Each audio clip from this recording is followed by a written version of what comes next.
Missanelli Show, 97.5, The Fanatic. And, we got some Phillies angst going on right now, and let's talk about it. All right, so the Phillies lose 2 of 3 to the Los Angeles Angels. And I kept looking at this series, and I'm going, the Angels have a better hitting team than the Phillies. I mean, did anybody come to that conclusion? That the Angels, top to bottom, have a better offense than the Phillies? And that worried me because I'm trying to think that the Phillies lineup is pretty decent to go with their starting pitching staff, that they're a really good team. And they go through some rough spots every now and then, but they're still going to be in the playoffs, and they may get a 1 or 2 seed out of this whole thing. But their offense seems to be lacking for me, and I'm looking at the Angels and go, these guys swing the bat, man. They swing the bat, and they swing the bat for power, and they wound up winning 2 or 3 from the Phillies. So here's the ramifications of all that. We got a Ranger Suarez situation. Now, I know a lot of people look at this and go, he'll bounce back. He might bounce back. He might not. It's the same pattern as last year, though, where he reaches a certain plateau of innings, and then he gets a little weaker. And by weaker, I mean his velocity gets down. And he lost total command yesterday, where he usually has pinpoint command. Now, we can wipe that away, or we can go, oh man, he did the same thing last year. And if we're relying on this staff to bring him through, he's got to be a key member of that staff. And so we have to ask ourselves, will this be the trend, or will he bounce back? Ray Dunn is with me today. Ray, I want to get your feelings after you watched Ranger yesterday, and you saw the Phillies offense compared to the Los Angeles Angels. We'll handle that first of all. All right, started with Ranger and the command concerns. That's absolutely there. I think the command concerns, to me, it's there from yesterday. Will that be a game-in, game-out thing? I need one more start of him really struggling with command, because I think that we've seen him, and you say it right there, you trust him to be pretty pinpoint, and he hasn't yet given us the concern about his overall game, even though the velocity's been down, because he usually has that command. The velocity being down will always concern me. I understand he's going to get guys out usually with or without his velocity, but the fact that it's down, the fact that he's got the history that he does with the back, that to me will always bother me. The fact he was on a pitch count going into the All-Star break where they're like, only 80, 85 pitches because the back's flaring up again. And then he has this start. Yeah, that's a red flag. That's a warning sign for me. I'm not going to sit here and tell you I think his season's done, everything's falling apart. I know there's the part of this fan base that's like, trade him while you can, trade him while you can. I'm not going down any of those paths, but to tell you I'm not concerned would be lying to you. I mean, I think that out of yesterday, when the command goes for him, he doesn't have the velocity to get guys out. And that's just the truth of him all the time. Without velocity or command, you get results like you did yesterday. So that's a concern for me, certainly moving forward. All right, you brought up something that's really interesting. You wouldn't think of trading him. Sometimes you got to get ahead of the curve, right? If you suspect that he is kind of going to drift off here, why would you not consider moving him as a rental to somebody who would be very interested in taking him as a rental? If you signal to everyone that all of a sudden, 10 days before the deadline, Ranger Suarez is available, what does that say about how you feel about Ranger Suarez's health, and what is a team that's only getting him as a rental going to give you back in exchange for Ranger Suarez? I don't know, but it may say that you just can't afford him next year. He's represented by Scott Boras, and that's why we're doing it. That's what you can rely on, can't you? Again, if he has not been someone they were going to trade all this time. 10 days before the deadline, you're like, we're going to give him up to you because we can't afford him, but don't ignore the fact that we're in a playoff hunt and he's one of our starters and he's been one of the better pitchers of baseball. Ignore the fact of that, because that's clearly a reason why we would want to keep him and he would be valuable to us in the stretch run. The counter is I got plenty of starters. Do you? Well, yeah. I got 4 starters. Even if I trade him, I got 4 starters. Don't I? I mean, I guess right now you count Walker as one of those starters. Well, you got Luzardo, you got Wheeler, you got Nola, and you got Sanchez. Nola's not healthy yet. Well, he's going to come back. He'll be back. I got 4 starters. And last year at the deadline, you said Walker was going to come back and be the 5th. Well, I don't believe in Walker. I believe in the other guys. But what I'm telling you is that you're making that trade assuming perfect health for Nola coming back, assuming that you're going to be able to cobble together. Like, I have a guy I know can start for us. Somewhere along the line, I got to take a shot. And taking a shot here, if I really believe, if the hierarchy goes, you know why he hits this wall, he's weaker at this stage of the year. What are we going to get out of him for the rest of the year? I don't know. Listen, I'm pulling out all the stops here because I think the Phillies really need to make some moves here. So let's talk about the move they did make. They signed 50-year-old David Robertson. Oh, excuse me, 40-year-old David Robertson for the third time because they looked at him in a workout and they liked what they saw in the workout, which did not include pitching against live hitters, I assume. So David Robertson is, I guess it can't hurt. How much could it help? Will he be I guess he would be a better alternative than the Joe Rosses of the world that they throw in there in the 6th or 7th inning, right? Yeah, I would agree with that. You're okay with that signing? I like the signing. You do? I don't think if this is it, then we're in trouble. If this is the big bullpen acquisition that they make to try and bolster the second half of this season, then you're in trouble. This is because that's not what he is. Mm-hmm. But a guy that last season had a 3 ERA, struck out 99 guys over 70-something innings, I'm good with it. I like the signing. You were the team out of, what, I think it was 9 teams he threw for, all of them pretty much contenders. Mm-hmm. He was a guy that people wanted to check out, wanted to see what he did. A lot of people seem to have liked the workout that he put together. You throw him into this bullpen, and unfortunately for this bullpen, he becomes probably your 3rd or 4th best guy right off the jump because that's where you're at. Like, this is where you're at getting bullpen help. You don't give up a prospect. It's not money out of my wallet, so I'm good to see him go get him. Okay. All right. So you're okay with that. Now, Alec Bohm looks like he's going to be out a month with broken ribs. Okay. Your thoughts? That's where we're at. All right. So will he be able to hold down the fort? Swung the bat well yesterday, but, I mean, you're talking about replacing a guy in Alec Bohm that since, the beginning of May, since he really came out of that terrible funk, he's been one of the better hitters for this team at like 290. Like, it's going to be tough to replace him regardless of who it is. Would I prefer, honestly, that Sosa gets those opportunities first? Probably. But if they want to see what they have at Kemp, I guess that's the route we're going to go. All right. Well, we'll see about that. And yet, the Phillies remain in that first place area in the NL East because no one else can actually take control. And by no one else, I mean the Mets. So, I don't know. How much should we worry? But there is an interesting little story that John Middleton was quoted in. And we're going to get into his quotes on the other side because it didn't seem like he wants to pull out all the stops. And that worries me. It worries me that the Phillies are in a position where I believe they have to pull out all the stops, and maybe they're reluctant to pull out all the stops. I don't know. We got one report saying Dave Dombrowski's going to be ultra aggressive. The other, the owner, is saying, I'm not so fast, my friends. So I don't know what's going on. So this show will also include, there's a story where Dan Graziano, ESPN football man, says it's the Commanders' turn to win the division. We're going to go over the Commanders' schedule to see if that's possible. I don't think it is possible. I don't think the Commanders win more games than the Eagles this year. So I think this is one of those deals where these pundits are going to come out. They're going to try to get the flavor of the month, the hot team. The Commanders, they're the hot team. And then, you say the Commanders are going to win the division, and if they don't win the division, nobody remembers it anyway. So it's like one of those fake predictions, but one of those bold, look at me predictions that may not come about, but nobody will care about it anyway. 610-632-0975. And it's also the 20th anniversary of T.O. in the driveway. Coming up, right? 20th anniversary of T.O.? In a few weeks. So we'll touch on that a little bit because I remember it vividly. And I blame the Eagles for that whole debacle. I don't blame T.O. You can't blame an insane man for his insanity. You got to blame the sane people for dealing with the insanity.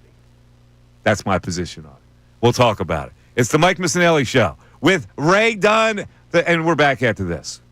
Ricky Bo, Bill Collins.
The Fanatic. We got some texts coming in already, but let me get to this John Middleton piece.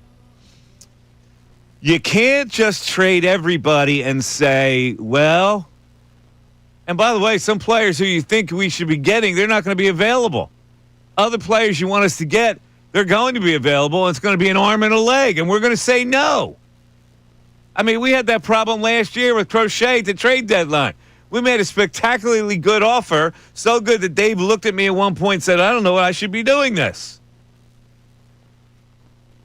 Every move that Ruben Amaro made back in the day after the 2010 season was an A-plus move. But we still didn't win. Huh? What do you think of that, Ray? I don't like it. Yeah, not the encouraging quote you want from your owner, 2 weeks ahead of the deadline? That, sometimes you just make moves and still lose. That's not a reason not to make a move. If you're saying all the moves were A-plus that they made that added talent to the team, but you didn't win, that last part of it should not come into the equation. And here's the thing, Dave. I don't know that we were looking at this and saying that last year we really needed what we need this year. Like, I don't know. Were they as in dire situation last year going into the playoffs as they seem to be now with the weaknesses? Going into the playoffs, I think we felt that way. We did. Although we thought they should beat the Mets. We thought they should beat the Mets. Yes. For sure. But I think going into the playoffs, you had that uneasy, wow, this team really hasn't played well in a while feeling to it. I think this year it was more crystallized than ever what your weaknesses are. I totally agree. I think to hear that, I just don't I don't think those two thoughts work with one another. A-plus moves by Amaro back in the day to add talent to the team, but we didn't win.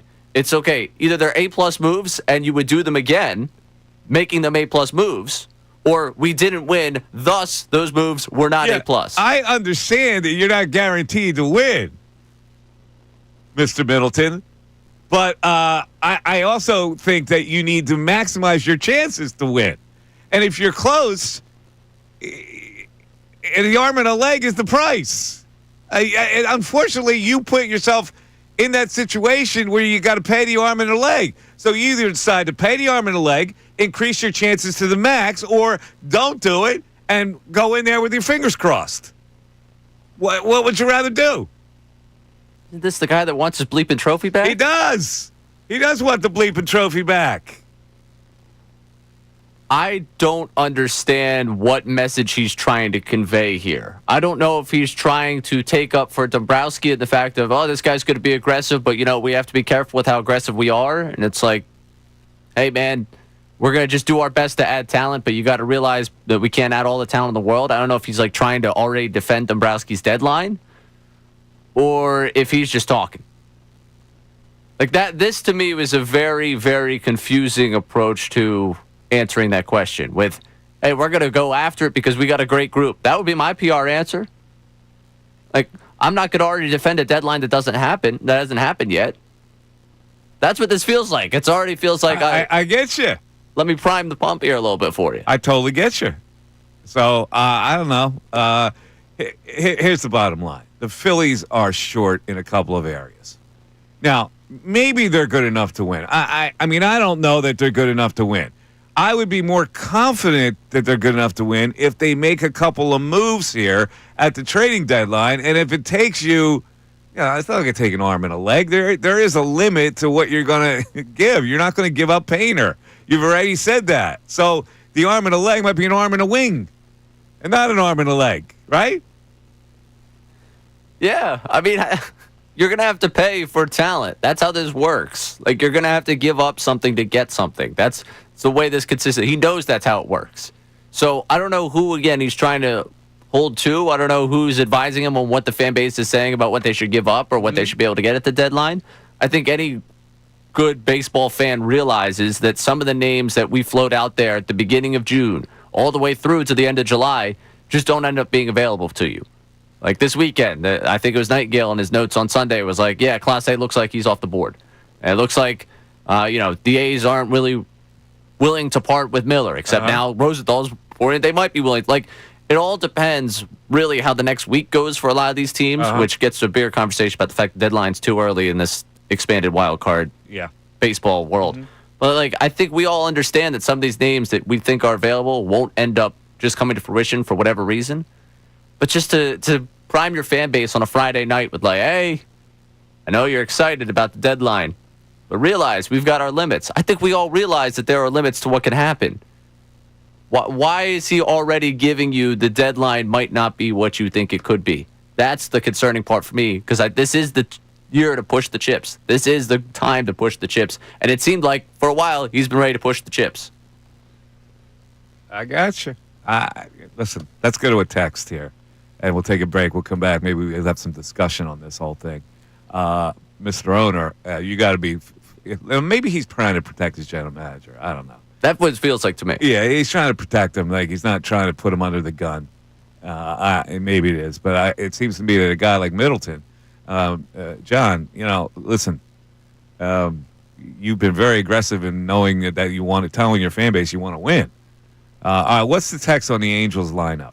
Jim from Satterton, Mike, I agree 100% on my friend's text chain. I said I take the Angels lineup over the Phillies 1 through 9. They got some bashers on that team, man.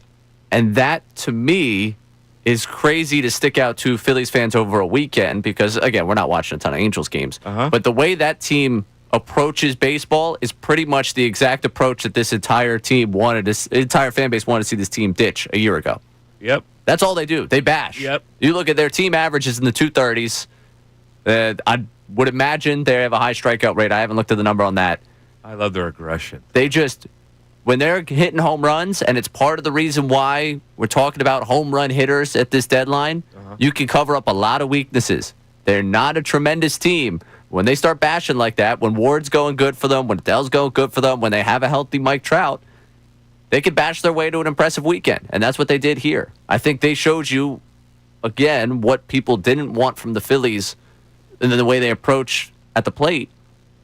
That's what this team, that Angels team does. They'll go through cold streaks, and it's like, yeah, that's why they're a 500 team. But if they get hot for a weekend, man, can they send some into the seats? They really can. And it looks like that left fielder isn't going to be traded. See, they're close to a playoff. The Angels are, believe it or not, still in the hunt. Like, they're not going to trade him to you. Or will they? Maybe they will. I don't know. That guy bashes, too. All right, 610-632-0975. Textport is humming. We'll have the chat with you on what you think the Phillies are right now and what is Ranger Suarez and Alec Bohm. Do you have monster worries about this whole thing? It's the Mike Missanelli Show. Back after this. Now on 97.5 The Fanatic Sports Update. Another series loss. I'm Ray Dunn with this Fanatic Sports Update. The Phillies lost their third consecutive series over the weekend, dropping 2 of 3 to the Angels after an 8-2 loss on Sunday. The Phillies' first series out of the All-Star break. Ranger Suarez struggled on Sunday with his command. His velocity dipped once more as he allowed 6 earned runs in just over 4 innings of work. Rob Thompson was asked post-game about his concern level with Suarez's velocity being down. I mean, if it was down a tick. And I don't have concern if he's got his command because he can pitch. He just didn't have his command today. Following the game on Sunday, the Phillies made a move to attempt to shore up the bullpen. They signed 40-year-old David Robertson to a 1-year deal. They'll pay him around $5.5 million for the rest of the season. Robertson spent last season with the Rangers pitching to a 3 ERA over 72 innings of work while striking out 99. The Eagles open up training camp this week. Players reporting tomorrow. First practice is Wednesday morning. We'll carry the Nick Sirianni presser live here on the Fanatic for you Wednesday morning ahead of practice. This update's brought to you by the local Rheem Pro partners at thereamteam.com. When you want your home to feel like a dream, it has to be Rheem. Stay cool with a high-efficiency AC system from Rheem, R-H-E-E-M. Find your Rheem Pro partner at thereamteam.com. I'm Ray Dunn, the home of the Sixers, Flyers, and Union. 97.5 The Fanatic and 97.5thefanatic.com.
right, 10:29, Mike Missanelli Show.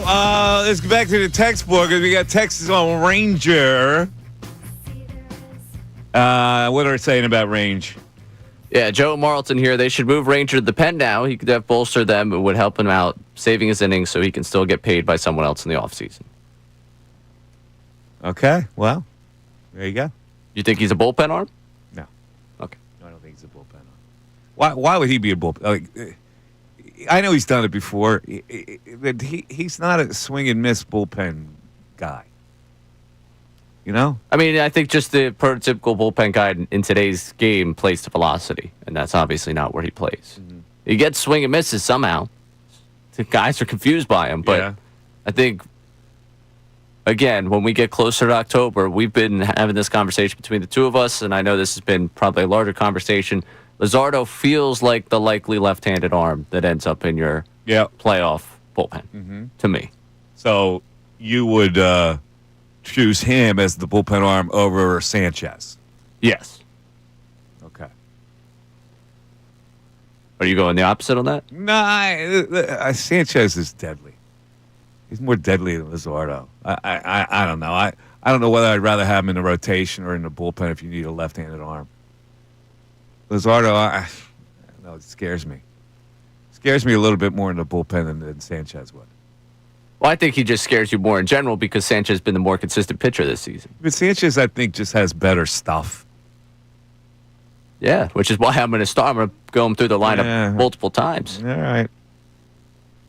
Let's get Jordan in here, Cherry Hill. Jordan, you're on 97.5 The Fanatic. What's up, Jordan? Yo, what's up, fellas? What's going on, buddy? How's it going? Good, man. How you doing? Jordan, you got a bad connect. Yeah, we'll have to put him on hold. Jordan was in a bad spot, as they say. Okay, so what's the chat saying on Dombrowski? Yeah, so Neil in our YouTube chat was saying that pretty much he is setting the expectations for this trade deadline because if nothing happens, he doesn't want it to come back that people be upset with him. And here it is, setting expectations. If big trades are made, Dave comes out looking like gold. If minimal trades are done, then he already told you they weren't going to do much. But the issue is at this point, I think setting expectations, to me, the expectation is there that you have to put this team in a better position come postseason time. Like I don't think there's any sort of way he could walk the expectation back of where this team is at and what they need.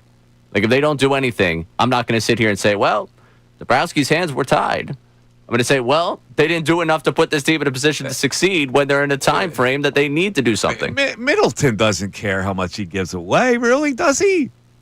I just think he's saying that just to say it. Does he care that much?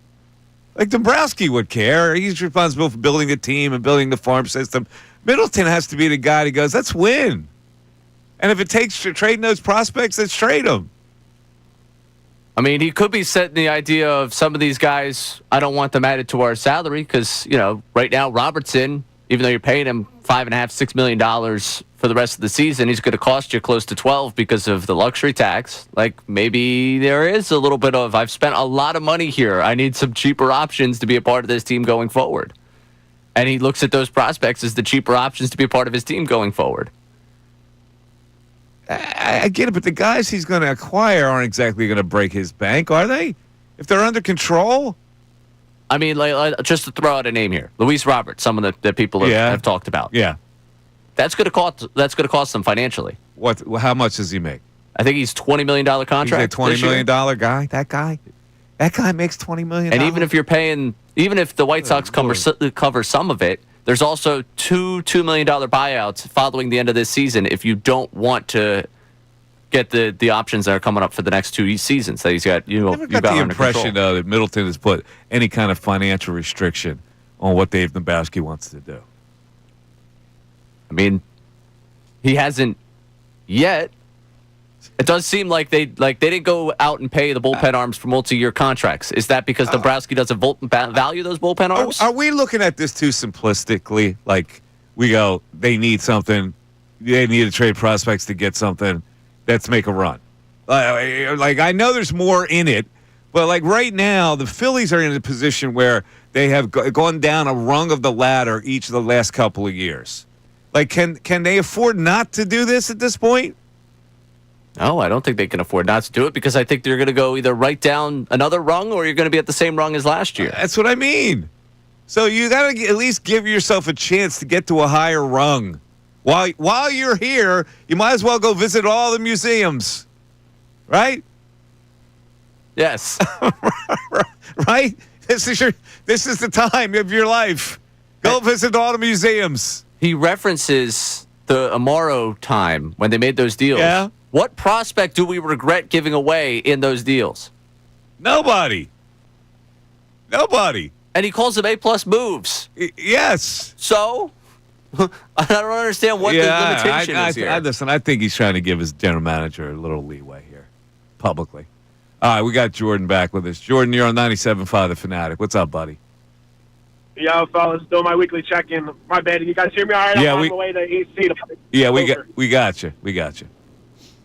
So last week, you guys said that we had 3 solid starters. I said that I wasn't really paying attention to the Phillies because I just, in my eyes, even the core, even if we're not talking about, obviously, Ranger, that was scary in the second inning. Literally, I don't think that he threw 20 straight pitches that they didn't make contact with. It was insane. I don't think I've ever seen anything like it. Yep. But also, Castellanos as being part of that core, just the defensive liability in right field. Like, there was and when the game was still within reason, there was a ball hit the right field that if he would have seen the ball well off the bat, he could have made the play. A good right fielder makes that play and gets an out there instead of runs. And I think that's been overlooked in itself, that we've had the same core that we're trying to build around. But the core is not a great core. We have Bryce Harper, who's Hart, but Trey Turner, Nick Castellanos, obviously Kyle Schwarber is what he is. But, I don't think it's a winning core to start with. They're in first place. So whether you believe they have a winning core or not, they're there. They're in the picture. So you have to enhance it. The records mean nothing during the regular season. Well, of course they do. They mean a lot. They mean a lot for seeding. They mean a lot for a lot. They're in first place. They don't stink. Yeah, but they're not. If you genuinely believe that they're the first bank. Well, who's what core are we talking about that you're afraid of in the National League? Is there? I think they're going to make the playoffs. Hold it. Is the Phillies core, even though you think it's a little depleted, are they right there? Are they one of the top 4 teams? No, I don't think so. Well, no. How could you say no? What do you mean no? I'll tell you. All right, so ready? So let's just go from the National League. We're just talking to the National League. I don't think they're top 5. Yes, okay. The Cubs are better. The Cubs are better. They're a well-rounded team. I'm not so sure the Cubs pitching staff is better. You're negating the pitching staff here. You got to include that in the equation. All we have is Zach Wheeler in my eyes. What are you talking about? All you have is Zach Wheeler. What are you talking about? They got the best pitching staff of any team that's going to go into the playoffs. The best starting staff. See, that's overdone. That call. The call is way overdone. At the end of the day, you want to rip Castellanos for not catching a fly ball? He also made a diving catch, right? I get it. His defensive metrics aren't good. The core is not bad. It's still a good core. And with the pitching staff, it makes it a core that's even better. 610-632-0975. Come on now. Mike Missanelli Show continues on 97.5 The Fanatic. We want to hear from you. So text us at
1041, Mike Missanelli Show, 97.5 The Fanatic. Coming up at 11 o'clock, another Let's Fake a Deal. But I'm going to tell you right now, on this Let's Fake a Deal, John Middleton may say, that's an arm and a leg, and we're not going to do it. Right? It's insane. I still can't believe you said that. It's going to cost an arm and a leg, and we're not going to do it. You can't tell your fan base that, John. Come on. Just trying to protect Dave Dombrowski. Yeah, Dave doesn't need protection. Dave's a big boy. Dave will put himself out there on that limb like he's done many times in his career. Say, how long has he been doing this? It's not like he's protecting Matt Klentak. This John Middleton, listen, he's a sportsman, right? He's not Josh Harris. He follows his team. He was like a squash champion or whatever he was. And what did he do? What was his athletic endeavor? John Middleton. John Middleton? Yeah. He had some athletic endeavor in his day. So he's a sportsman. So does he look at this team and say, we're good enough to win? And if he does, what kind of thing is he drinking? Because we're not drinking the same thing. Because we look at it and we go, they got a couple flaws here. And David Robertson's not going to be enough. No. As excited or as down or as you are on them signing Robertson, I don't think anyone thinks that's the solution. It has no effect on me whatsoever, the signing. I don't have it has made me feel totally ambivalent. Yeah, I kind of figured you were going to be anti. No, I'm not anti. It's just it does nothing for me. Like, what's he going to do for me at age 40? Come on. I mean, Joe Ross, Max Lazar, Seth Johnson, Daniel Robert. All right, I got to improve that slot, and he improves it. I don't know if he improves it. He's 40 years old. He's had success at this level as recently as last year. As recently as last year. He wasn't pitching because nobody wanted him to pitch. What's his velocity right now? We know what his that wasn't velocity at the workout. is? Well, that's why I got to know. I got to know what his velocity is. If his velocity is upper 90s still, which I can't imagine it is at age 40. But again, what are you asking him to be? Are you asking him to be your ninth inning guy? I don't know what I'm asking him to be. What are you asking him to be?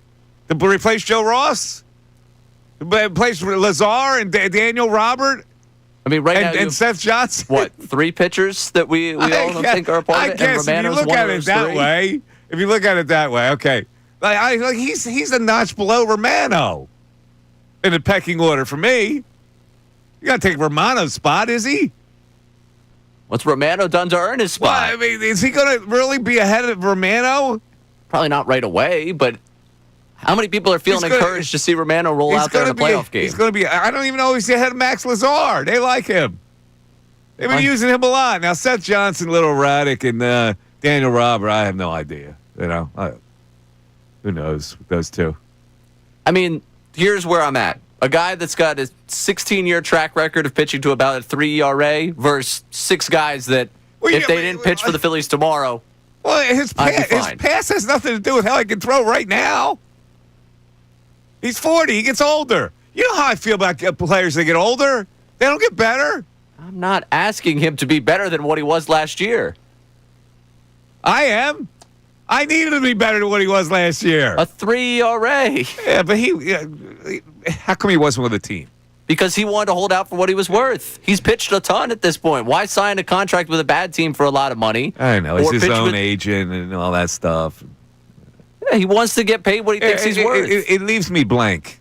I'll be honest. I'm a blank page when it comes to Robertson. I'm just encouraged to see them do something to address the bullpen without giving up a prospect. And again, not money out of my wallet. Let's go to Reggie. He's in Nevada. Our traveling truck driver, Reggie. What's going on? Where you at now? What? Ona, Nevada? Looning, Luning. Oh, Looning, Nevada. Northern Nevada. Ah, Looning, Nevada. Yeah. Okay. Silver mine. Nevada, a lot of mines. Yeah. Silver mines. Oh, silver mines? Open up here. Really? Yes. Okay, are they still mining silver? He's still going to the mine? Yeah? How about that? I didn't know that. They're still mining silver in Nevada. Yeah. Yeah. What's on your mind today, Reg? Phillies thing. If I'm not correct, if I'm mistaken, but the Phillies have not had multiple winning streaks 5 games or more this season, right? I believe that's correct. I don't think they've won more than 5 in a row. Yeah. So they're currently in first place, and earlier I had called because Dave Dombrowski's words, I interpret them to mean that, well, if all the other teams get worse, then our team will be better, and it takes a little bit more than that. He has not done anything yet to improve, especially in offense. I'm still thinking of that 19 strikeout game early in the season. If they were ground outs, they were making contact. But 19 strikeouts out of 27, Yeah. I know it was one, but they have to have more consistency offensively to me. There's no question about it. I totally agree with you that they have to be. Well, they need a bat and they need an arm, and they need to get it. Yep. Or else, then you're just crossing your fingers that the pitching staff can win games for you, and I don't want to take that chance. Mm-mm. And then against the Angels, the way the Angels, I know you've said it many times that, okay, in baseball it's the batter against the pitcher.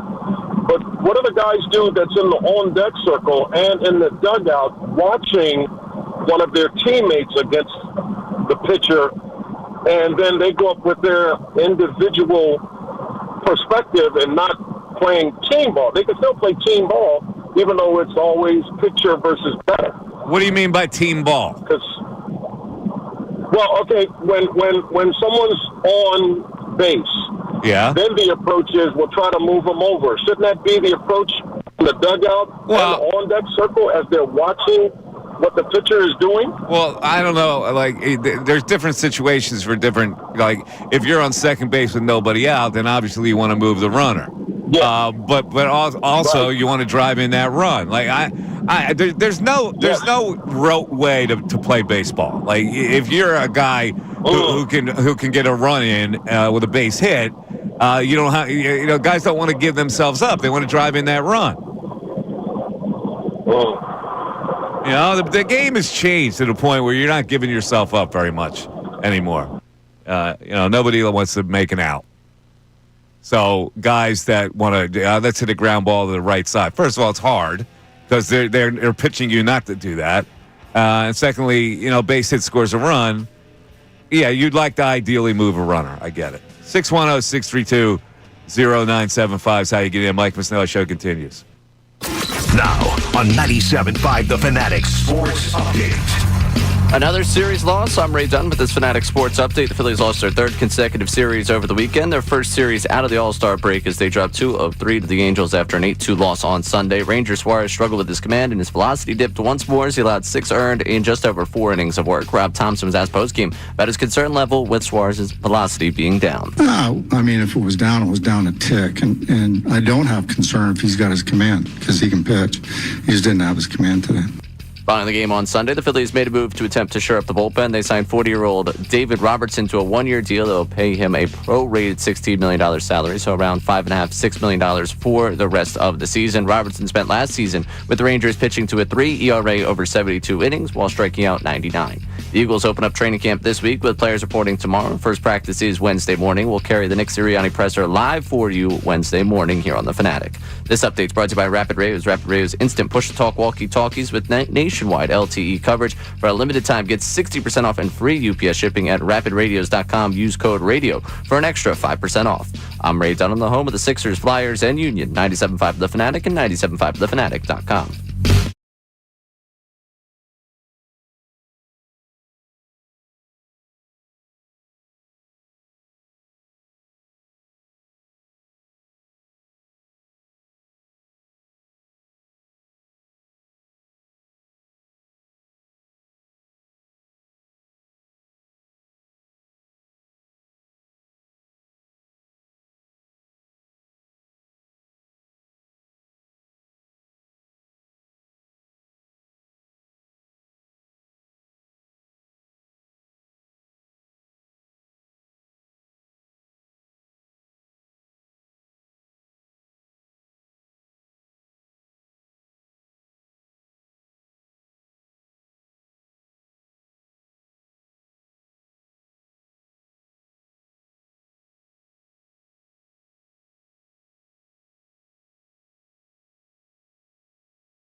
Mike Missanelli Show, 97.5 The Fanatic.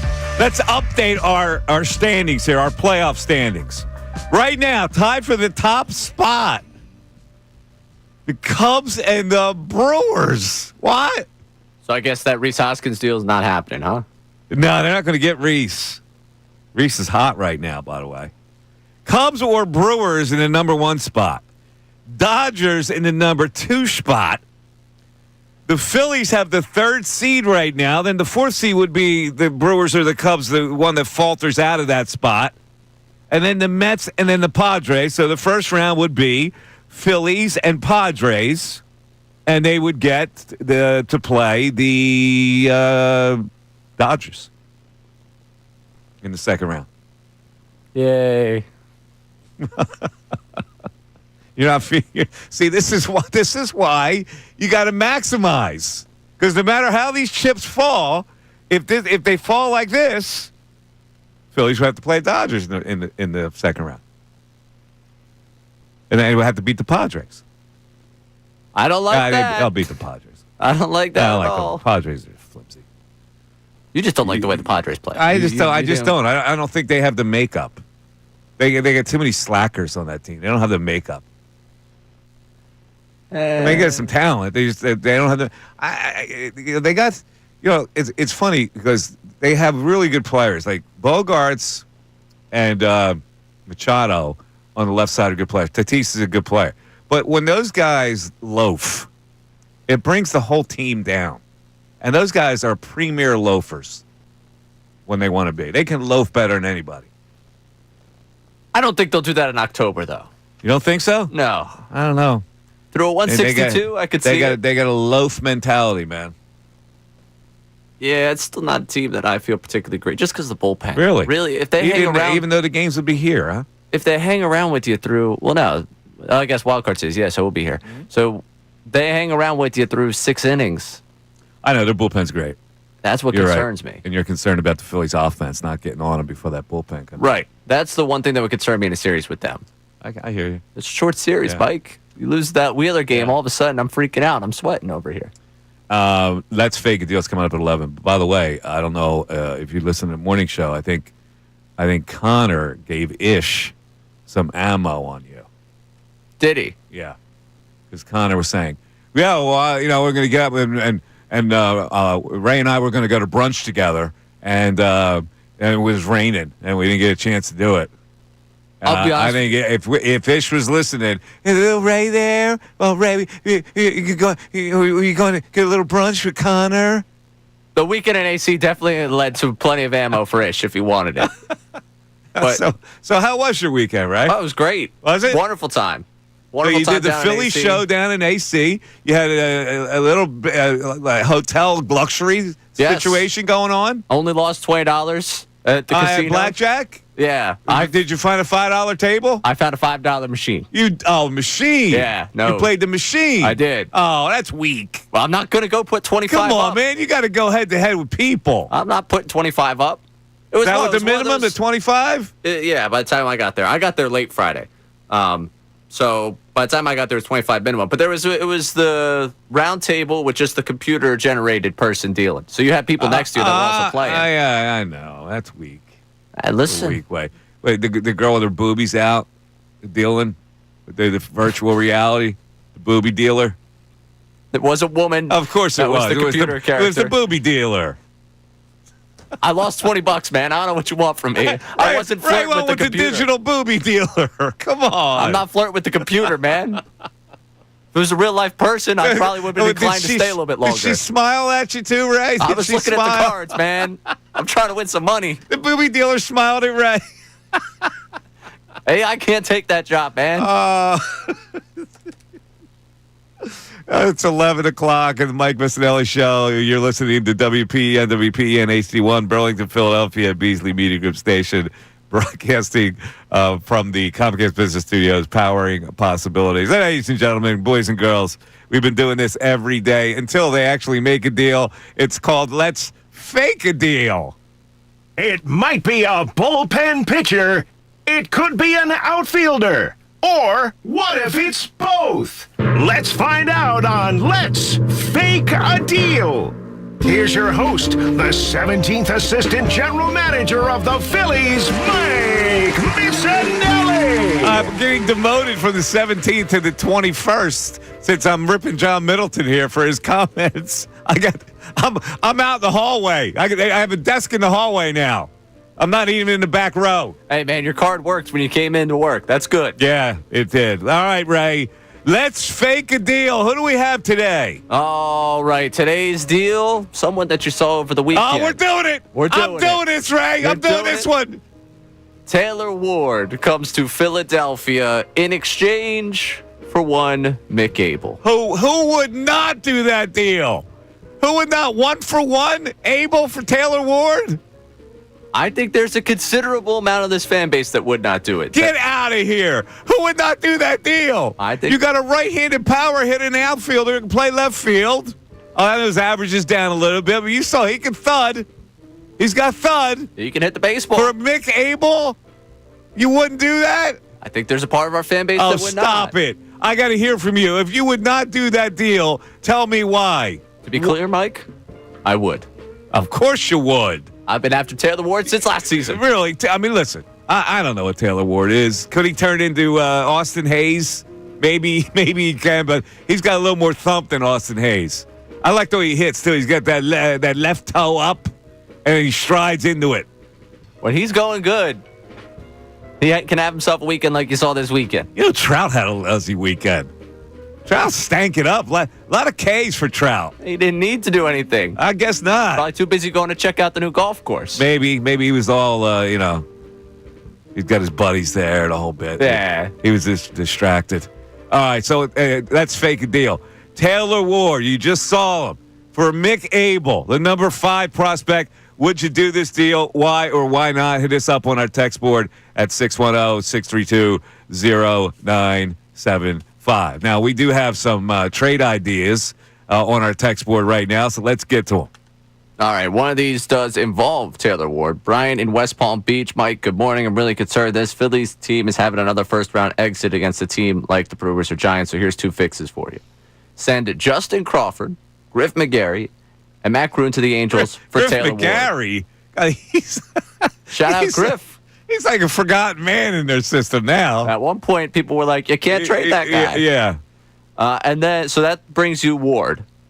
All right. And then, so who is it? Crawford, McGarry, that might be Kroon. two. And who else? Matt Kroon, Oh. Taylor Ward. And then Mick Abel, Eduardo Tate, and Simone Muzziotti to the Pirates for David Bednar. Muziotti's off the radar, too. Yeah, wait, Muzziotti. I thought they released him. Yeah, I was going to say, Muzziotti. I think Muzziotti got released by the Phillies. He's still there. Oh, is he? Nope, yeah, he's gone. Yeah, he got released. He was after last year. He got DFA'd. So Muzziotti, unfortunately, cannot be traded by the Phillies for not existing with the Phillies. But let's say Mick Abel and Eduardo Tate for David Bednar. Immediate help gives you the power and the bullpen hands. This is Dombrowski's last shot. He's leaving anyway when expansion happens in a few years. Middleton wants players with team control, not rentals. Philly would have Ward and Bednar through 2026 with the potential to renegotiate extensions before their respective free agency period. All right, what do you think of that? Both deals. Let's take one at a time. I mean, these are both high-end prices. Mm-hmm. Justin Crawford goes basically for Taylor Ward. Yeah, that's what we come down to with Crawford. I don't know about that. Abel and Tate for Bednar. I feel like if you have to give up 2 top 5 prospects for Bednar, man, did this relief pitching market try up. Both those deals would help you. Oh, they would. Is it too much to give? I don't know.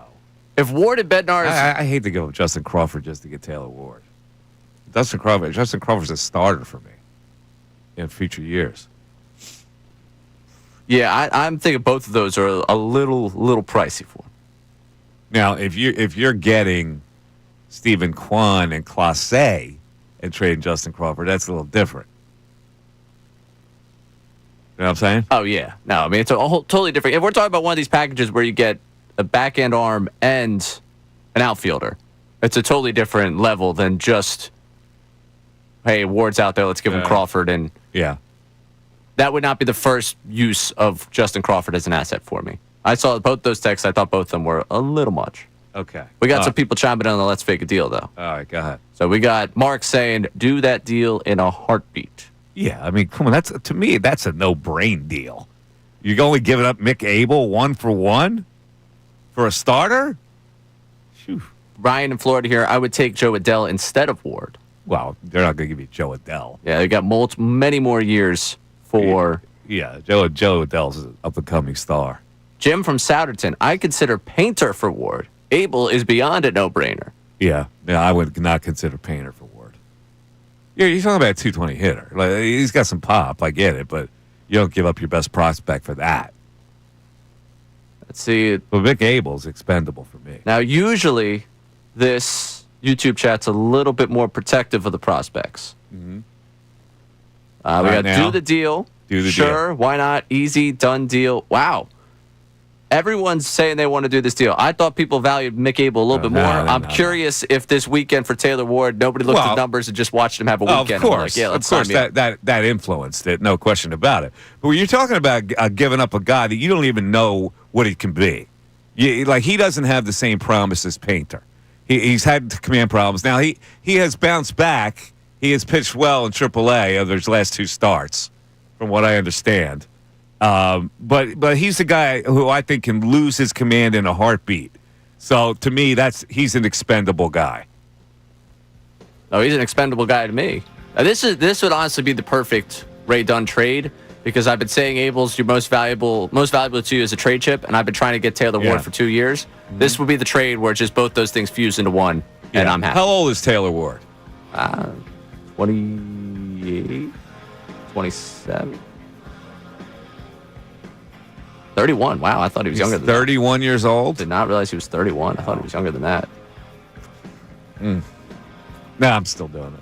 610-632-0975. On the other side, Dan Graziano of ESPN says it's the Commanders' turn to win the division over the Eagles. We're going to examine that closely by going over every game on the Commanders' schedule next year. The Mike Missanelli Show continues right here on 97.5 The Fanatic.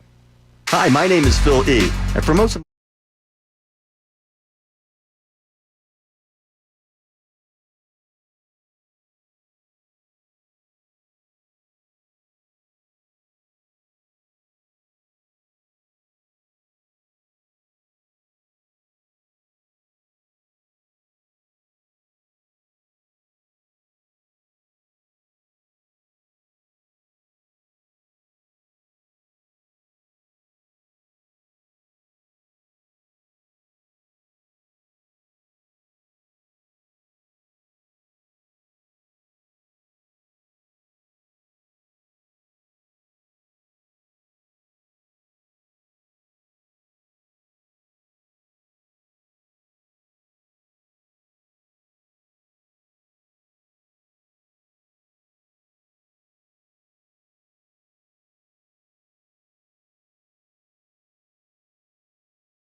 Show 97.5 The Fanatic. All right, so we're talking Phillies, obviously, and we'll get back to that, but I needed to move forward here. The over-under for the Philadelphia Eagles winning total is 11.5. I believe that it's easy to go over that, and therefore I go the other way. It's too easy, so I go under. I think they're going to win 11 games, and we went through the schedule, and I came up with 11 wins. That does not mean they're not going to be a Super Bowl contender. It just means they're going to be 11-6 and win less games than they did last year. Dan Graziano says it's the Commanders' turn to win the division. Let's take a look, Ray. I got the Commanders' schedule in front of me. We could do the same thing that we do with the Eagles. Giants at home opener. That's a win. I got it also as a win. At the Packers, week 2. They're not going to Lambeau and beating Jordan Love. I agree. That's a loss. Raiders at home, win. W. At the Falcons, W. I got the same. At the Chargers, I got an L. Okay. You agree with that? I can accept that. All right. Bears at home, dub. At the Cowboys, I got a dub. All right. At the Chiefs, loss. Like that? Seahawks at home, win. Lions at home, win. Oh, okay. At the Dolphins, loss. All right. Broncos at home, win. At the Vikings, loss. You love Minnesota. At the Giants, win. Eagles at home, win. Cowboys at home, lost. They're going to split. And then finally at the Eagles, last game of the regular season, loss. I added up my total, and I got 10 wins, Ray. All right. 10-7. 10-7 to the Eagles, 11-6. They still don't win the division. Yeah, that last game of the season being for the division Yes. would be incredibly interesting. There you go. Eagles superiority, last game of the regular season, W, gives them 11 and gives the Commanders 10. I'm interested, though, because I also don't think it's the Commanders to win this division. I really think it's the Eagles that win this division again. It is the weird nobody wins the NFC East in back-to-back years thing that I think that has a lot of people, I don't know, uncertain, suspicious. Is it a superstition? Is it one of those weird sports things you can't really explain? What do you make of that whole you can't win the NFC East back-to-back years? I don't know. I don't pay attention to that nonsense. You can't win the... It's 2 decades worth of data here, though. I understand. It's happenstance to me. It's coincidence. But is there... there's nothing you can connect that to. And I think probably health is something you connect it to. Yeah, but that can happen to anybody. Like health, you can't predict. Yeah, I don't know. It's a quirk. That's what I look at. It's a quirk. But have we gotten to the point where the Eagles organization is so good that they can just reset the expectations of the East? Or the other teams aren't as good. Yeah, can you say that any of these teams are as good as the Eagles right now? Therefore, they can win it twice in a row. They can. I just think that I've come into a number of seasons following the Eagles winning the division. I think the Eagles could do it again this year. And then they don't. 2023, perfect example of it. They started out, and I was like, they're going to be the team that breaks this. Could the Commanders or the Cowboys win more games than the Eagles? I guess it's possible. The way I look at it now, nobody's as good as the Eagles. The Commanders are getting there. They had a good season last year. They're building. I get it. They're going to be there eventually when the Eagles run out. But right now, the Eagles are superior to both those teams. So, Yeah, no, I'm right there with you. I think it's probable that the Eagles win the division again. It's just the weird, you call it a quirk, whatever it is with the NFL, with the NFC East, that I can't explain it, but it's 2 decades worth of this now where I wonder, I guess winning the East for a second consecutive year would show you just where they are as an organization as compared to the rest of this. It's a quirky division. quirk. And it's strange. It is very strange. All right, back to our text board with our Let's Fake a Deal. Everybody is on board. They're presenting any other deals to us here. We got some people that are signing up for it again. Mike, Mick Abel is a 4A player. Do that trade in a heartbeat. Chris from Delco. Listen, I don't know if he's a 4A player. I think he could be eventually in somebody's rotation, but I don't think that he's golden. Like I don't see him as a dominant starting pitcher in Major League Baseball. I think he could be a third, fourth starter for somebody. Good team. Yeah, I think a middle rotation arm. Yeah, but I look at him and I go, he's going to be up and down for a long time. Like he's going to be like Zach Eflin. Oh. In a lot of ways. Good, look good one day, not so good the next day.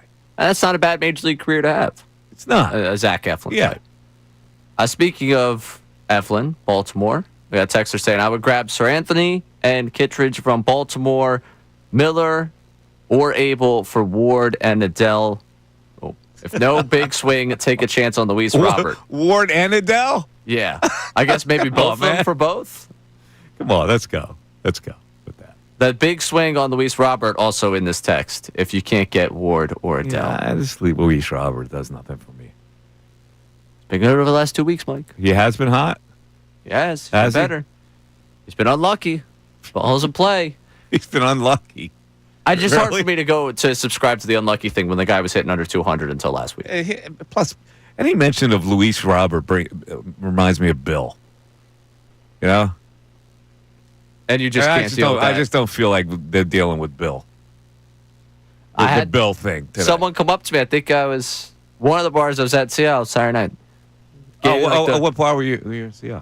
Where? I was at the Orr House. Oh, you were at the Orr House? Orr House. Okay. I want to be very clear. Every time I say that on the air. I know the Orr House. Yes. Big fan. Yeah. Someone waved over to me. They were like, come on. I'm a big Colarulo fan. It's like, oh, nice. Appreciate that. Hi, I'm Ray. He came over to you and said he's a big Colarulo fan? Yes. Which is better than the alternative of people saying, man, dude, do you really hate Bill? Well, that's what you should have said. Yeah. Well, that's good because I'm not.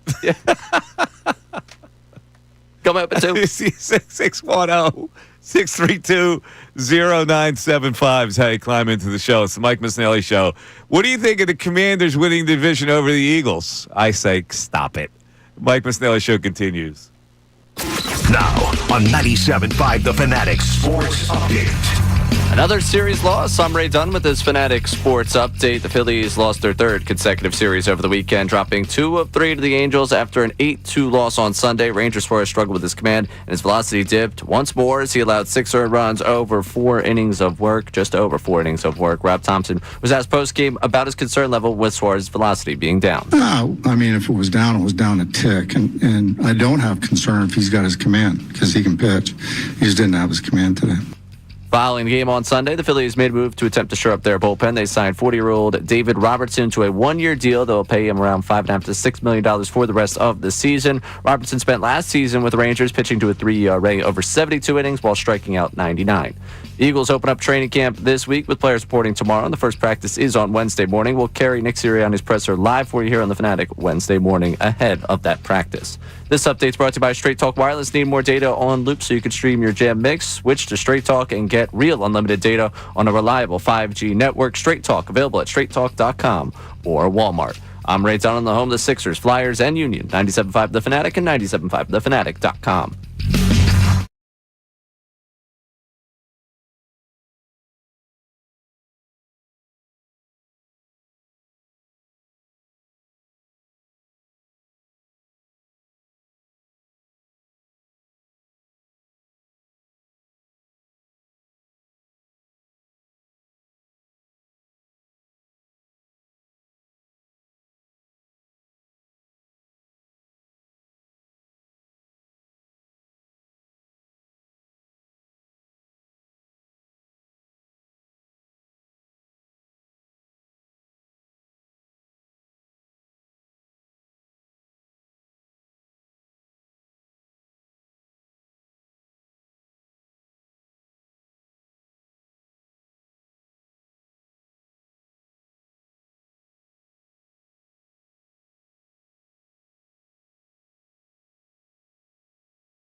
724, Mike Missanelli Show. I got my Twitter account, which is MikeMiss25 if you want to tweet me. And this was the guy we had on earlier in the show. And he said, please speak more on, besides Wheeler, who this stud pitching staff is. Do I really have to? I mean, let's look at all the teams in the playoff picture here.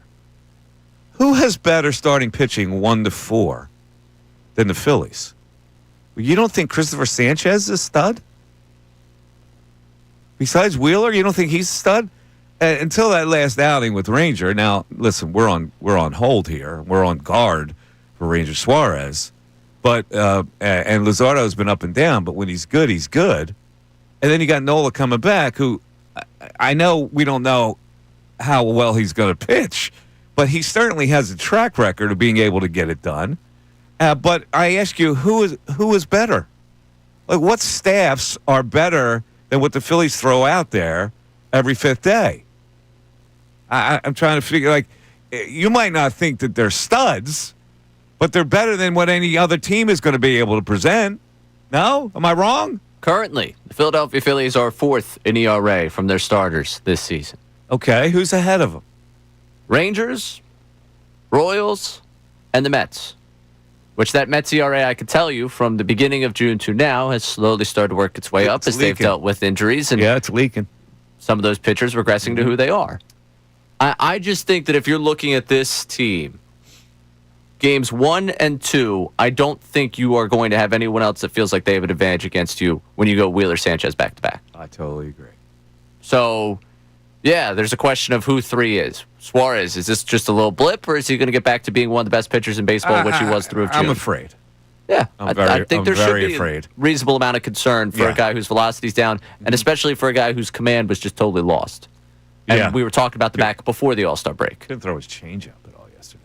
Which is just a death knell for him. Like, he can't get through a game like that. All right, so this tweeter goes on to say, other teams field solid lineups, offense, defensively 1-9. I can't think of 3 well-rounded on the Phillies. Well, the Phillies lineup may not be primo from top to bottom. But again, you got to compare it to other teams here that are in this playoff picture. Maybe it's a little lesser than, but with the pitching staff, and you put that in the equation, maybe it evens it out. You know? People forget about the starting staff being good. Yeah, or they're just not giving enough credit to the staff, or they just see this team more than any other team, so they're able to pick it apart more than any other team. I mean, some of the other teams we're talking about in the National League here. The Padres are a full half run higher than you in starter ERA. The Dodgers are almost a full run higher than you in terms of ERA. Dodgers get entirely healthy, yeah, we could be concerned about what they're going to throw out there the mound. That's still a ways away, still playing to be seen on whether or not they're going to be fully healthy to throw that rotation out there. And if we're talking about how you compare the Dodgers, I mean, it's the super team here. Am I afraid of this lineup? Yeah, I am. I'm a little afraid of the lineup. Who's the well-rounded? Well, I'll take Turner. I'll take Bohm. I'll take Schwarber. I'll take Harper as the well-rounded guy. Castellanos, I don't know. What am I supposed to think of Castellanos? That you know exactly what he is, and you know exactly how he's going to come up short for you, and you know when he's going good, he can help lift you. I got no problems with JT as my catcher because it's better than what anybody else is going to throw out there.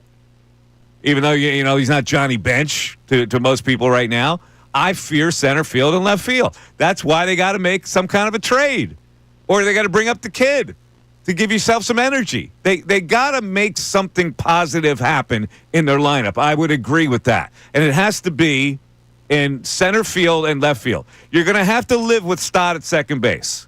I know people are down on him. They hate it. Blah, blah, blah, blah, blah. You're going to have to live with a guy who's going to hit 240 and play good defense. That's what you're going to have to live with.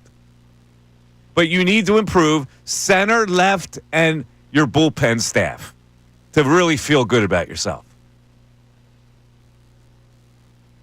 Go back to our text board. They're talking about the Commanders. Are they talking about the Commanders? They are. What are they saying about the Commanders? Ben from Bucks County. I do believe the Eagles win the division this year. However, if they do not, it would be Dallas and not the Commanders. I do not think the Commanders are very good. I think they're an overrated team that got lucky last year with a few last-second wins, and they're not going to do that again. And I don't like Dan Quinn as a head coach. He's a great motivator, but not a great actual head coach.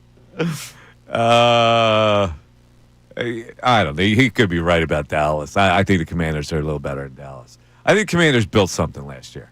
I think they built some kind of a thing, and they're up and coming. So I would agree in part with you.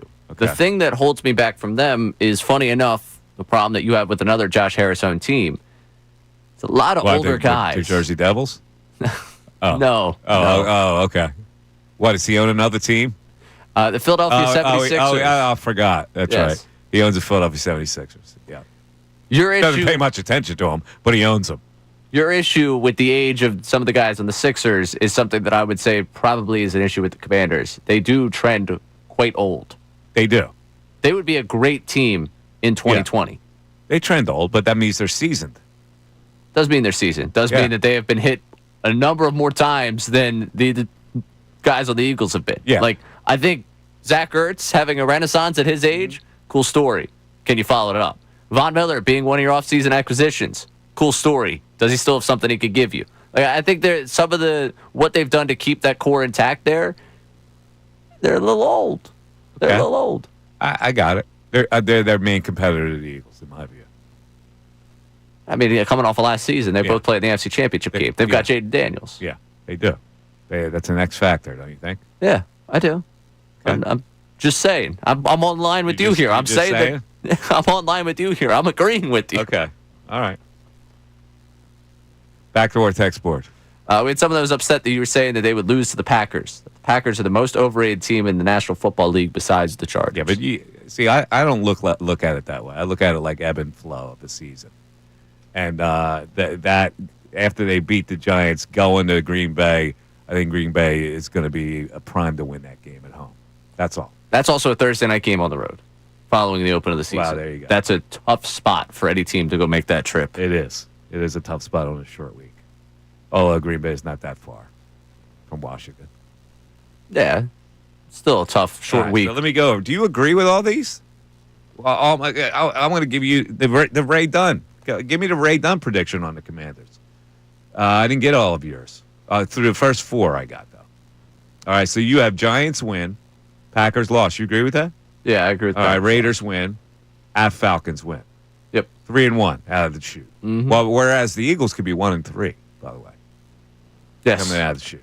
All right, at the Chargers. At the Chargers, they'll give them a loss there. All right, Bears. W. At Cowboys. Loss. Chiefs. Loss. Seahawks. Win. Lions. Loss. Oh, you got two more losses than I have so far. Yeah, but they're beating the Dolphins. You have All them losing right, the they're Dolphins. going to beat the Dolphins. Okay. They're beating the Broncos. Beating the Broncos at the Vikings. They're beating the Vikings. All right, so you're going to have 11 wins. Giants. That's a win. Eagles. Win. Cowboys. Cowboys second game. Win. At Eagles. Loss. Count it up. Is that 11 wins? I think I have them 11-6. You have them 11 wins in a tie-break situation with the Eagles? I had the Eagles at 12. You had the Eagles at 12? I thought I had the Eagles at 12 when we went back to win some Okay. losses. So, Well, you covered your butt then. well, yeah. You covered your big. You got 11 big wins for the Commanders, but one more for the Eagles, so it doesn't matter anyway. correct. Which I said that last game, like you said, I think that last game's going to determine the division. The schedule makers knew what they were doing, I think, with that game in Week 18. So, ultimately, the Eagles are sitting there with 11. Commanders are sitting there with 10. Commanders fans go into that game thinking if they win, they get the division. The Eagles fans go in there, they win, they get the division. I don't think we're talking about rested starters this year. I don't think if Saquon's on the doorstep of breaking the all-time rushing record, we're going to have to do a week of debate on whether or not he should play. I think they're going to have to play their starters Week 18. And that'll be interesting just given the way the rest of the conference plays out, who ends up getting the bye, and whether or not we have to have that rest-rust conversation come postseason time. Because that'll be very different than what last year was. I don't see them winning 14 this year. I think it's tough. Yeah, I totally agree. You mentioned their over-under earlier of 11.5.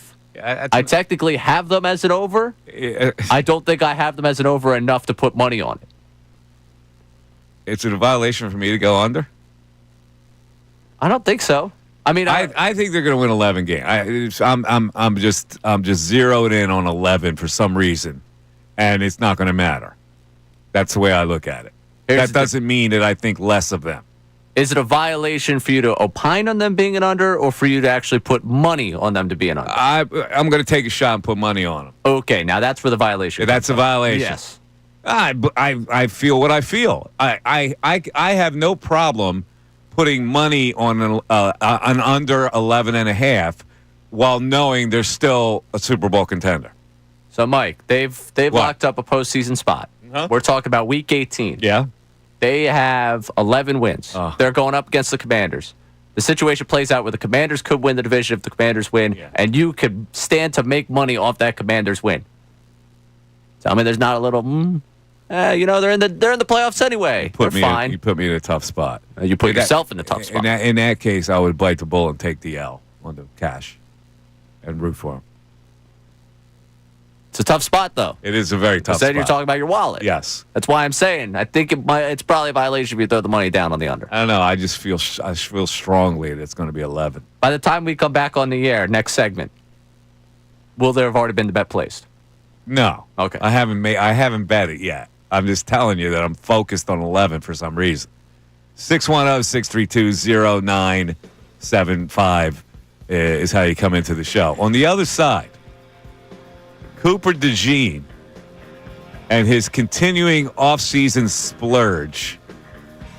I can't believe this one. We'll talk about it after this on the Mike Missanelli Show. Philly fans, you are the best sports fans.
Missanelli Show, 97.5, The Fanatic, 610-632-0975. Okay, folks. Yesterday afternoon, right? I don't know. What were you doing yesterday afternoon? Were you coming back from the shore? Probably still sitting on the beach. You were sitting on the beach. Well, then you missed the big shindig. Did I? Yeah. What could I have Did you missed? know that in Cherry Hill on Sunday afternoon at the Ulta, at the Cherry Hill Mall, Don't find myself in those very often. Super Bowl champion Cooper DeJean was on hand to meet with fans and promote his new partnership with Korean beauty brand Belif. All right. What are we getting into here, Coop? Oh, my God. DeJean, who has already partnered with Cooper Cheese, pull-ups, and much more, is now entering the skincare business, becoming Belif's first male sports ambassador. I'm sorry, wait, pull-ups? What? Pull-ups? Pull-ups, whatever they are. What are pull-ups? That's not that diaper. the diaper brand. It is? Yes. I must have missed the Cooper DeJean diaper Oh, my brand God. on here. Here's what he says. It's fun to be a partner with them. I use it every day. My skincare routine is not anything too crazy. It's just like a face wash, and I put a moisturizer on. It's pretty simple. But I like using Belif because it protects me from the sun, too, so that always helps. Hey, man. Gotta protect yourself. This has such a sociological angle into it. I mean, you're talking about he's the novelty. He's the novelty white defensive back in the NFL, and therefore he gets tons of endorsements. Think about this for a second. The society is still enamored with the great white hope, the fresh scrubbed white boy, all-American white boy. I mean, I picked 6 in the Super Bowl. Yeah. That helps. Quinyon Mitchell, was he at Ulta? No. No, he wasn't. Did he have pick 6 in the Super Bowl? Come on, man. Yeah, I mean, This obviously. dude is unbelievable. Yeah, he's. So get this. The line for DeJean's meet and greet wrapped around the back of the store and to the front as fans of all ages held their skincare products in one hand and custom Belif X DeJean jerseys in another. So, if you're Ulta, this is probably the ultimate athlete right now coming in. Because women across Delaware Valley in love with Cooper DeJean right now. This is hysterical to me. It really is. I'm happy for the man making his money. Listen, good for him. I guess good for him. I worry about doing too much of this stuff too soon. He's setting himself up. You know he is. If he doesn't have a good season, people are going to say he did too much in the offseason. Too much frivolity. He wasn't serious enough. But from his side of things, if he has a down season and he didn't do any of this, imagine how much money he did not make capitalizing over the fact that he was a guy that had a pick 6 at the Super Bowl and had the rookie season that he did.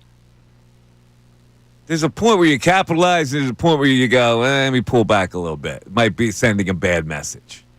Like, I'll have plenty of time in my career to do a lot of things. Maybe too much too soon. I don't know. I would be afraid of that.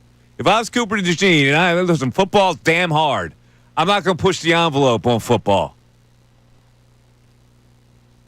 Does he not cover a guy over the middle because he was at Ulta on a Sunday, though? I don't know. I'm telling you, you set yourself up for criticism when you do a lot of this stuff. I understand he set himself up for criticism. Let's throw it out to the people. Do you get the instinct? Are your instincts are that Cooper DeJean has gone hog wild, like buck wild, on this offseason? And does it scare you? Here's the question. He got interviewed afterwards by the Inquirer. Let's talk about this busy offseason you've had. You've been in celebrity basketball games, celebrity softball games, guest bartending in Sea Isle, competing in the beer bowl, and even making some YouTube golf appearances. I don't even know about that one. YouTube golf appearances? Yeah, that crew that came through that played with a lot of the Eagles, I assume he was a part of the group that went out and played. Okay. What's been the favorite part of your off season, DeJean? Just the different opportunities I've had the chance to take part in. It's been awesome. I met a lot of cool people, got to do a lot of cool things. I've gotten to bring people with me, too, to some of these events, which is pretty cool for them to experience as well. It's been a lot of different things going on, but it's fun. Quote the question. And I'm guessing some of that off-season success will transfer into the season coming up. DeJean, just be better than I was last year, I think. That's always the biggest thing. Always trying to improve and make an impact and kind of be a leader in some way more than I was last year. Having that experience that I had last year, being able to play as much as I did, and now trying to help those guys who are in my position this year, try to help them come along and pick up the defense and be ready if their number's called. Question. You said be better than you were last year. I feel like that's going to be pretty hard, especially after your big play in the Super Bowl. Can you walk me through what's different for you coming into this season compared to your rookie year? DeJean. I just think more experience. I feel like I'll be more confident on the field. Plus, it's our second year in the defense, so you kind of understand the defense a little bit better now. But I think just having more confidence out there on the field and being more vocal and being able to work with the guys that are out there at a higher level.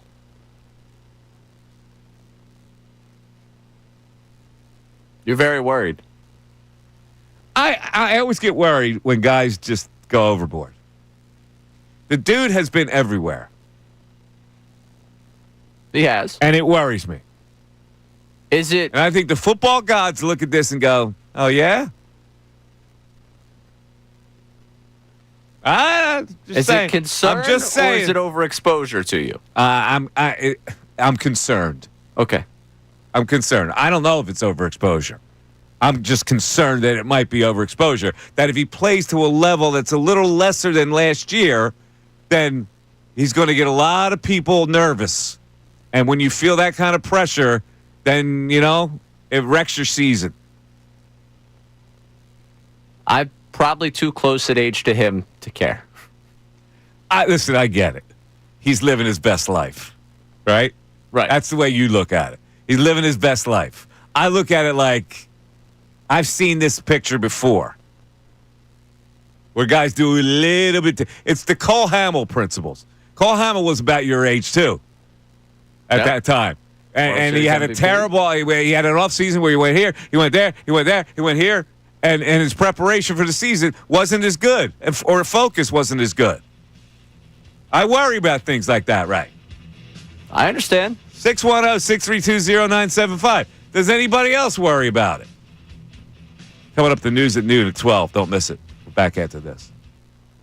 Now on 97.5 The Fanatic Sports Update. Another series loss. I'm Ray Dunn with this Fanatic Sports Update. The Phillies lost their third consecutive series over the weekend, dropping 2 of 3 to the Angels as they came out of the All-Star break. It was an 8-2 loss on Sunday that sealed that series loss. Ranger Suarez struggled with his command. His velocity dipped once more as he allowed 6 earned runs in just over 4 innings of work. Rob Thompson was asked post-game about his concern level with Suarez's velocity being down. If it was down, it was down a tick. And I don't have concern if he's got his command because he can pitch. He just didn't have his command today. Following the game on Sunday, the Phillies made a move to try and shore up their bullpen. They signed a 40-year-old David Robertson to a 1-year deal that will pay him around $5.5 to $6 million for the rest of the season. Robertson spent last season with the Rangers pitching to a 3 ERA over 72 innings and striking out 99. The Eagles open up training camp this week with players reporting tomorrow. The first practice is on Wednesday morning. We'll carry the Nick Sirianni presser before that practice on Wednesday live here on The Fanatic. This update's brought to you by Rapid Radios. Rapid Radios instant push-to-talk walkie-talkies with nationwide LTE coverage. For a limited time, get 60% off and free UPS shipping at rapidradios.com. Use code RADIO for an extra 5% off. I'm Ray Dunn on the home of the Sixers, Flyers, and Union. 97.5 The Fanatic and 97.5thefanatic.com.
New product line that Cooper DeJean is hawking. He's now the male spokesperson for, and I assume it's the product is called Belief. It's spelled Belif, and I pronounce it Belief because I'm an idiot. Belief it has to be right. Ray, I since you're in Cooper's age group, I assume this would be a product you'd be interested in. Believe it or not, I don't have a skincare routine. You don't? No. Well, this is why Cooper DeJean is endorsing it for people like you. He's the male spokesperson. Yes, all I have is I got something I use for the beard to keep that Really? alive. All right, well, and I'm going to introduce you to some product right now. Belief, a truthful skincare brand, expertly combines centuries-old apothecary herbal traditions with modern Korean skin science to deliver exceptional skincare.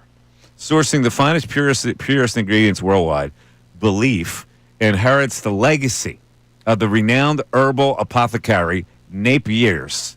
Their products are free from parabens, sulfates, phthalates, synthetic preservatives, dyes, fragrances, mineral oils, and animal-derived ingredients with the antioxidant-rich Napier's original formula as the foundation. Belief's products provide skin calming, anti-trouble, and anti-aging benefits for healthy, radiant skin. All right, now, would you be interested in the cleansing foam moisturizer? Cleansing foam for... Sure. You would. Okay, let me just see here. 160 milliliter tube for a mere $98 for you. I'm out. You're out. $98? What about the Hungarian water essence? Sure. How much is it? $188 for a little spray bottle. But this, I know you'd be interested in this one here. The Peat Miracle Revital Eye Cream. It's got peat extract, mineral-rich peat, as in peat moss. And the price is $218 for the eye cream, bruh. No. You in? I am out. I would say no. How about one other? We'll go here. Maybe this will get Milky Moisturizer Hydra Balancing. All of these things sound incredible until $165. Let me see if I can get the cheapest thing on this thing for you. Oh, here's the Youth Creator Age Knockdown V Cream. That would be for me. $371 for a little can there. And you making that purchase? No. I'm trying to get with the cheapest thing here. Ooh, here's one. Ritual time-honored tincture of chamomile essence. $619. Yeah. All right, here's the cheap. I found the cheapest for you, Ray. All right, here it is. The Aqua Bomb Jelly Cleanser, a little tube, is only $109. Yeah, I'm still out. Man, Cooper going high end here. Yeah, I sorry, that's out of my price range. I cannot afford that. My skincare routine will remain very cheap and cost efficient. I want to eat dinner tonight. How about the Prime Infusion Repair Toner? You splashed a little toner on you? No thanks. No? No. I'm good. $173. Wow, this is a high end. See, Cooper going high end. Good for Coop. I wonder how many people bought the Belief just based on Cooper yesterday. I would imagine some did. He probably also got a deal. A deal? Some sort of deal. What do you mean? Like, I'm sure that they had some sort of deal involved with, like, you know, you're going to get this thing if you go to the autograph with him and the pictures. Really? Like, I feel like there's got to be some sort of, like, hey, you're going to start here. Ah, this Korean stuff's no joke, apparently. Apparently not. You know? Herbal medicine? Hey. Mystery from the Far East? Centuries of apothecary work, right? That's what they were. There you go. Yeah, I listened to the branding. I'm still out. Yeah. I'm not doing it. I don't know. Maybe for Christmas I'll get you the creamy cleansing foam moist. Hey, if it's a gift, I'll use it. $98. Maybe I'll get you that. Awesome. Thank Got you. a 5-star review. So how does it already have a 5-star review? Did we not just launch this line? I'm so confused. No, I don't think. Someone explain this. I think this line has always been in existence. Oh, he's now just the ambassador for he's it. the male ambassador. Got it. So we don't have the Cooper DeJean line of Fabulous. Here's the review from Leslie M. Okay. Fabulous. So gentle on my face, it does not dry out my face. Francisca Tea. This product cleanses, refreshes, and moisturizes my face. I've been using for 2 years, and I do love the way my face feels and looks. There's the last one from Carmen L. Beautiful skin again. It helps clear up ruddiness caused by aging. I am glowing again. I need to find my glow again. Go ahead, Mike. Coop. It's 12 noon. It's the Mike Missanelli Show. You're listening to 97.5, The Fanatic, WPEN, HD1, Burlington, Philadelphia. A Beasley Media Group station broadcasting from the Comcast Business Studios, powering possibilities. It is noontime. Enjoy your lunch, everybody, over another rendition of The News at Noon. There's a whole lot going on in this world. It's time to catch up. Here's the news at noon. 97.5 The Fanatic and 97.5thefanatic.com. All right, the news at noon today starts with highlights from a very entertaining podcast. Ray ferrets out. Ray, whose podcast we have today? Today we got the Road Trippin' podcast. The Road Trippin'. And the idea that playing with LeBron sucks? What? Richard Jefferson, Channing Frye talking about that exact notion. Playing with LeBron sucks because you're trying to win a championship. He's one of the most competitive human beings in the history of American sports. Does it suck when you're showing up and he's already been practicing for 4 hours and you're like, oh, when he's watching film and you mess up a play and he's just like, mother, what are you doing? And it's like, yeah, those are the cons, but there were cons for playing with Jordan. There were cons for playing with Kobe. There were cons for playing with players that were so great that they demanded excellence. There's always cons when you're trying to win at the highest level. I think there's really no cons if you know yourself. Because Braun was like Channing, and I go, I can't move. I'm like, what have you not? You've seen film. I can't get that. No. Channing, go get that ball. How? How? Do you want me to? It's too late. Braun, I am who I am. I'm not getting that rebound. I'm here so you don't get double teamed. Lower the expectations, big dog. Huh. So, like, it's not really, it doesn't really suck. It's just demanding. Demanding. Yeah. And if you're up for the challenge, you get in with LeBron, you watch the same film, and you do all that. That's the way it's supposed to work, isn't it? That's the way it's supposed to work, you would think. That it just sounded like competing for a championship is what happens with LeBron. The idea that it sucks is the idea that Richard Jefferson still hasn't understood how aggregating works in the year 2025, where that first 2 seconds of the clip is going to be used against him. What did Richard Jefferson and Channing Frye have in common? They have jobs right now because they played with LeBron? They went to Arizona. Oh, okay. Soft. You know who else went to Arizona? Soft. Who? Gritty guy. Who? A very gritty guy. Someone who's made his presence known across the NBA. He went to Duquesne first. And then he went to Arizona. That doesn't count.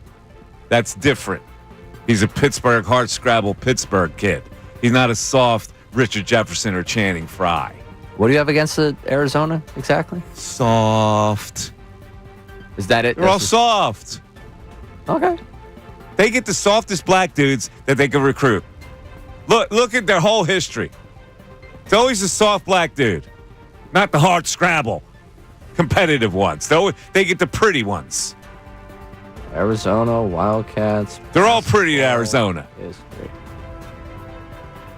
Nothing off the rip to, I guess, go back at you with from players that I would think that were... They were all soft. Really? Yes. Every Arizona player that came into the league, a little soft. Who was tough? Jason Terry was tough. All right, there you go. Who else was tough that came out of Arizona? Why would you be Arizona? It's in Arizona. Where's the hardship? Gilbert Arenas? Oh, nice time. Gilbert Arenas. Yeah. Iggy? Iguodala? All right. More soft than not. All right. Miles Simon. Aaron Gordon? Aaron Gordon was soft. He got hard in the league. Trying to roll through some names here as we go through. But all right. Mostly soft. Rondae Hollis-Jefferson? Wow. That's different. He was from Philly. I'm talking about those California kids that they recruited. They always had soft California kids. All right. All right. Next up for you. A little bit of trouble out in L.A.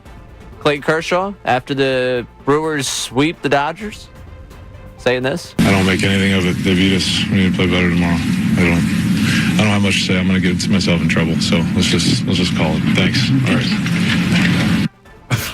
A week after it was all fun and games. Did he get beat in that series? Yeah, yesterday. Yeah, yesterday. 4 2/3. He got pounded. 4 1/3. Only 2 strikeouts. No. Oh, come on, Clayton. You just came off of. You charmed people at the All-Star game. Now you're going to get a little snippy. You know, you're a veteran. They're going to come to you. They're going to ask you questions. You should handle it better than that, no? Is this the first time the Dodgers have struggled in Clayton Kershaw's career there? No, I guess not.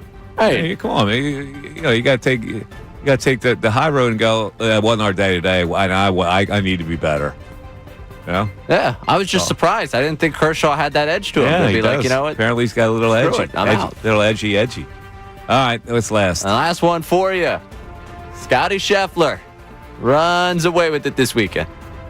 Gets the win. Yeah. Afterwards, Jordan Spieth talking about one Scotty Scheffler. He doesn't care to be a superstar. He's not transcending the game like Tiger did. He's not bringing it to non-golf audience necessarily. He doesn't want to go do, the stuff that, a lot of us go do corporately, anything like that. He just wants to get away from the game and separate the two, because I know that he, at one time felt it was too much. He was taking it with him, and whenever he made that switch, I don't know when it was, but to have his hobbies, he's always with his family. They're always doing stuff.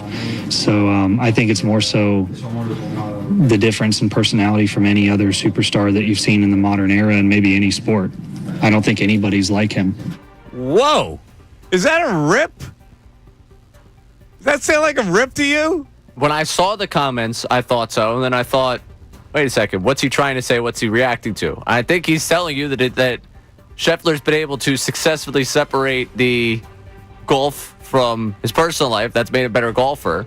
And he doesn't have an interest in being some corporate, I'm going to go around and brand myself guy. I think it's a little bit of a rip. And I'm going to tell you.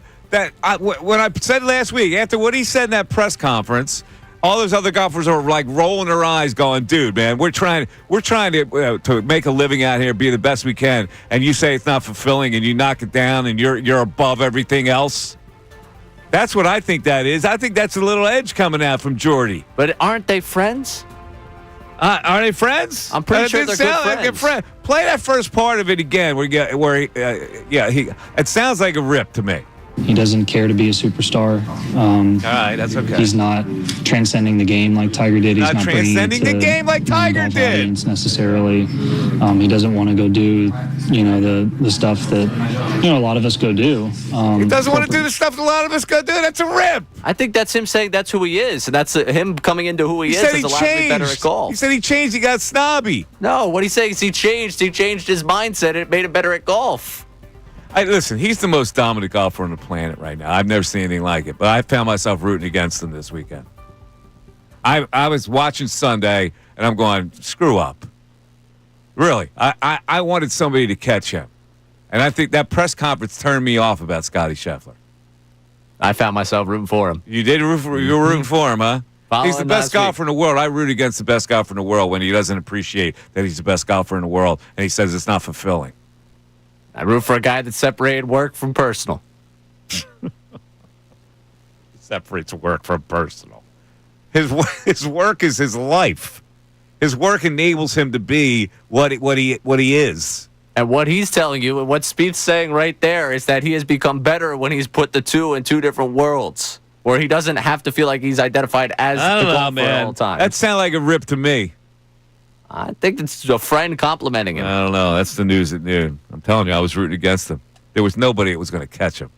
But I thought that kid from Jersey was a good story. That got her up. Rutgers. Oh, yeah. Rutgers, man. He made what? As much as he's made pretty much in his life? How about this? Did you hear the story about him? He won the Scottish Open last week. His father wasn't there because he was playing in a member guest at Pine Valley.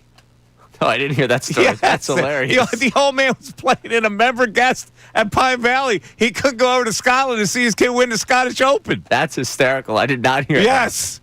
610-632-0975. Back after this. Do you feel unfulfilled?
All right, so to recap, the Phillies lose 2-3 to the Angels.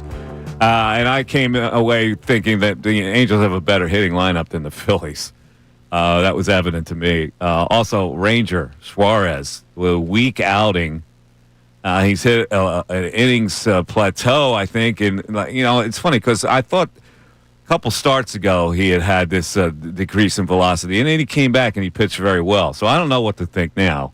Whether he's hit a wall and that's going to be the trend from now on, that his velocity is going to be down and he doesn't look strong, certainly as strong as he was at the beginning of the season. The Phillies signed a 40-year-old reliever to help out, David Robertson. Come on, man. Alec Bohm is out a month. Otto Kemp's going to be a regular third baseman, it looks like. Maybe they'll platoon or they'll put Sosa in every now and then. And with all this going on, the Phillies remain in first place in the NL East because the Mets can't take command. It looks like neither one of these teams is going to win going away. So we're going to have this kind of battle coming down the stretch with mediocrity, and a winning record, but mediocrity and a winning record. Yeah, it's kind of a shame looking at their record since June 1st, given the pitching performances they got in June. Yeah. You had 3 pitchers that were pitching to sub-2 ERAs throughout June, and we're talking about a team that's got a losing record since the beginning of June. Yeah. Very disheartening. Yeah, it is very disheartening. And yet the trade deadline looms, and we had Mr. Owner today say they're going to ask for an arm and a leg, and we're not going to pay that. Now, I don't know if he's trying to be a tough guy or whether he's trying to protect his general manager or whether he actually believes it.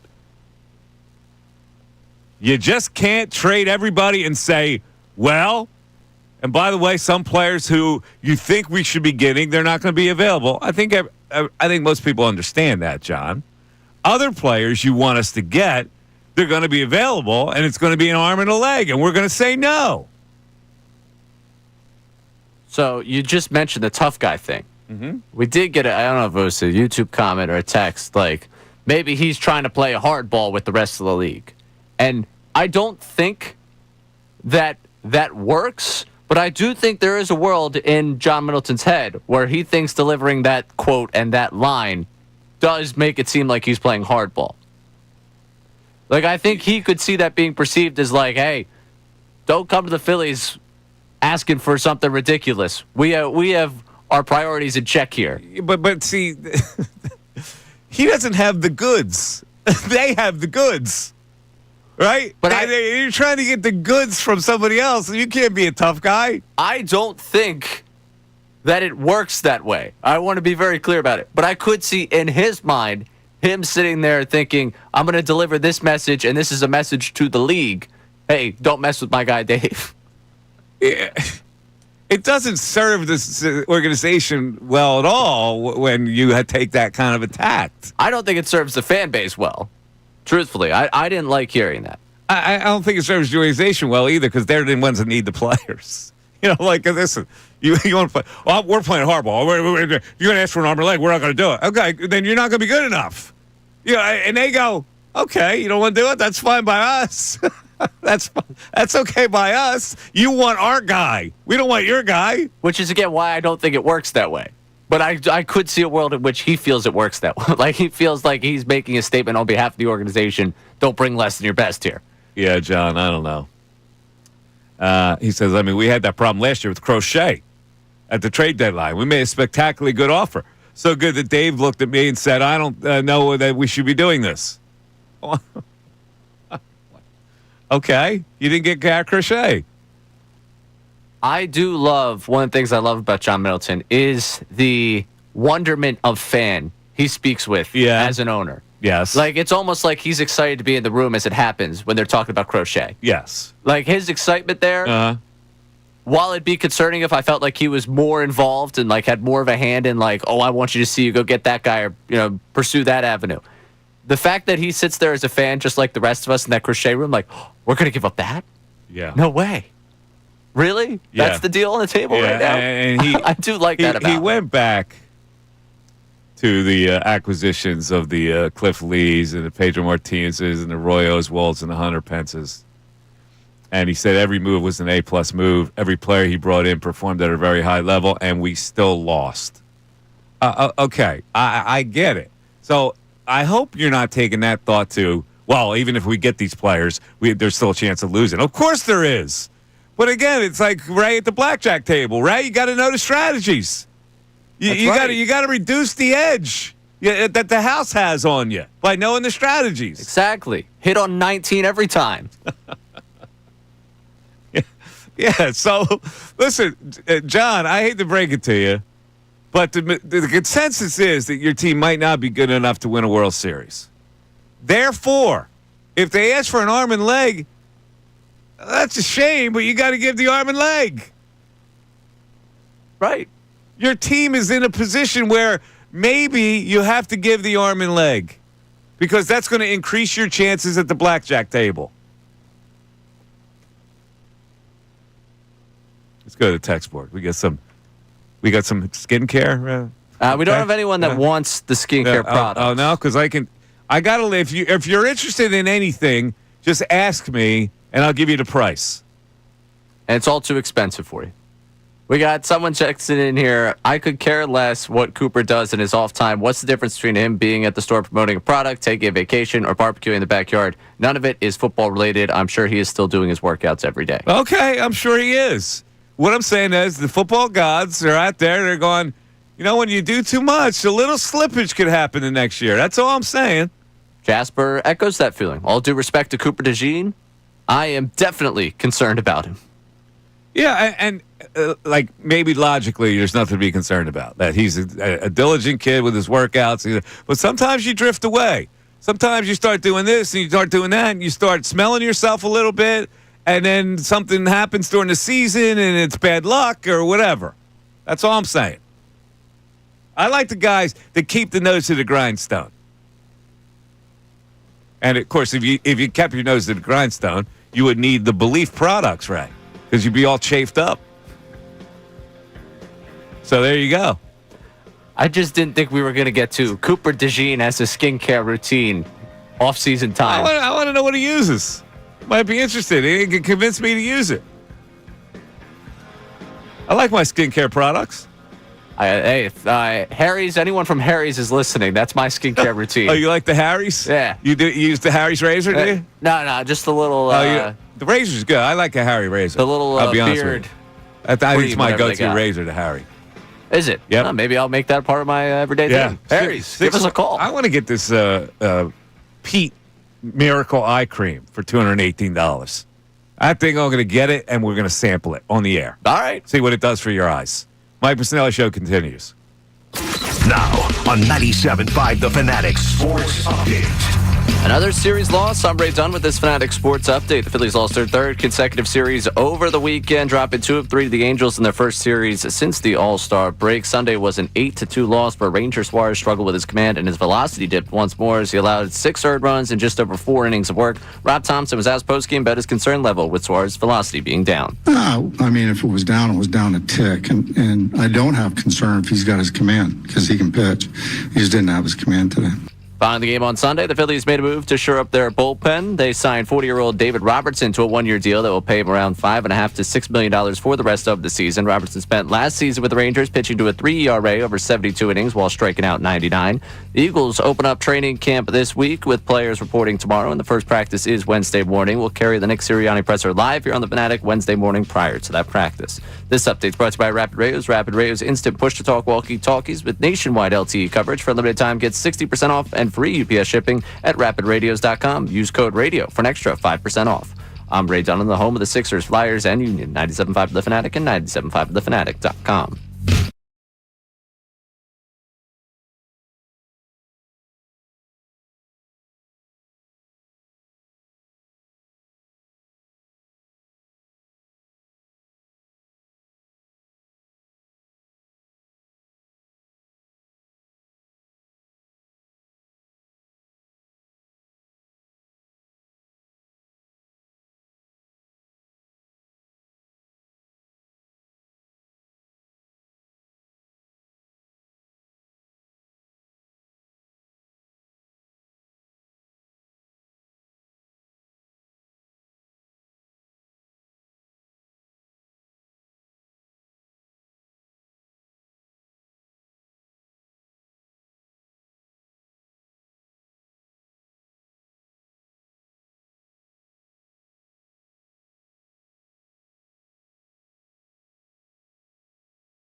Here's how you get in. 610-632-0975. I'd love to chat with you. I like to chat. I know we got the text, but I love to chat. How you feel about your Phillies right now? After they lost 2 of 3 from the Angels, where Mike Trout really was only a factor for like one swing. He had a double. It was a big double. Struck out 4 straight times, by the way, in this series. You know that? He was racking up the Ks. 3 strikeouts in the first game, I think it was, and then his first at bat. The second game was a K. You're just upset that you're never going to be a member at Trout National. I am, actually. I don't have 500,000. 227 members, too. 227 members, yeah. You got to feel just absolutely gutted for 228. If you're the 228th on the list. Yeah. Like, just think about it. The only reason that you're not getting membership to that place is because his number's 27. That's literally the only reason. That's gutting. That's just that. One of the reasons might be that you don't have the fee to pay. That would be a major reason. Well, if you're 228, I feel like you got the fee. You know, you couldn't play enough golf to substantiate paying that kind of money for the membership. Like, you just couldn't. For the rest of your life, you could never. I'd be out there 36 holes a day.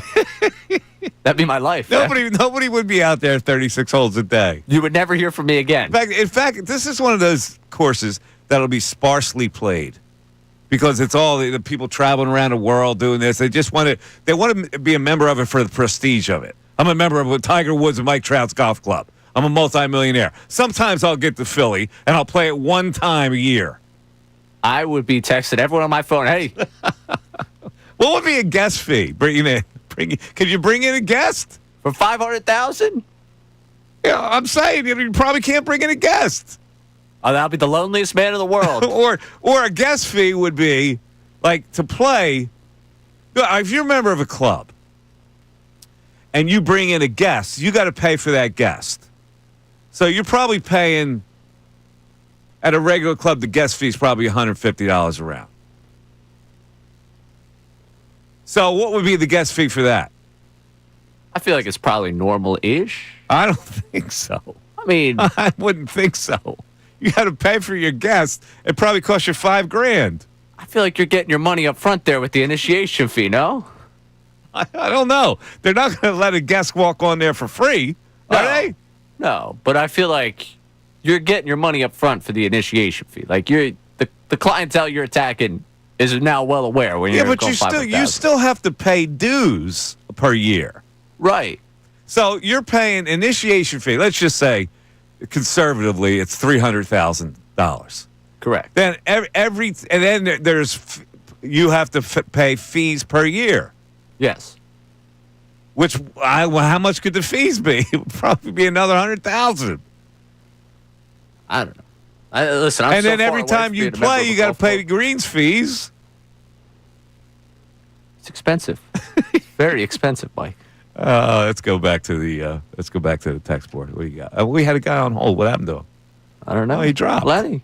Well, Lenny, come on, Lenny. Back. What happened, Lenny? Come on, call back. Lenny, come back. Yeah. We got a text here upset with me. So we're going to start this one. John from South Philly, specifically 2nd Street. I don't know why I bother texting because, all caps, Ray won't read this.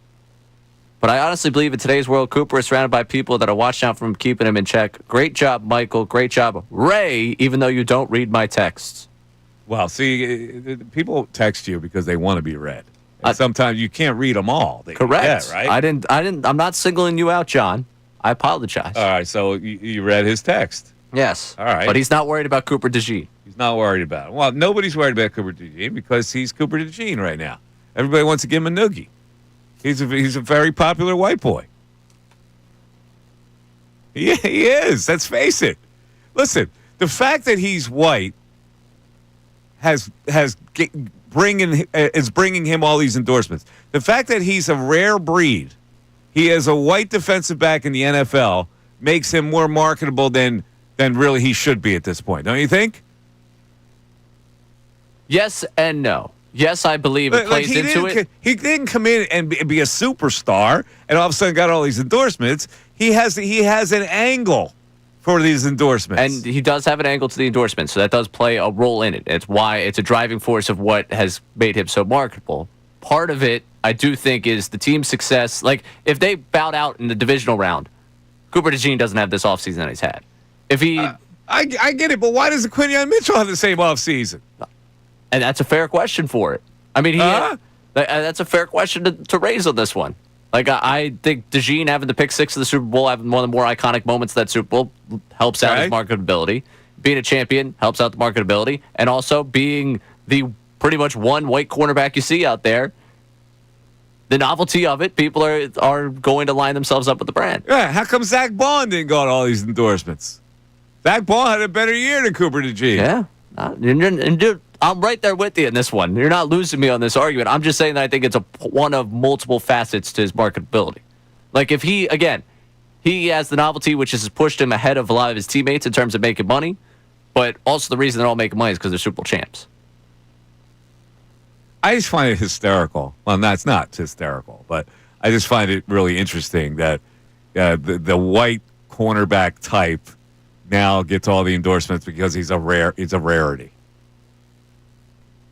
I guess his timing's perfect, right?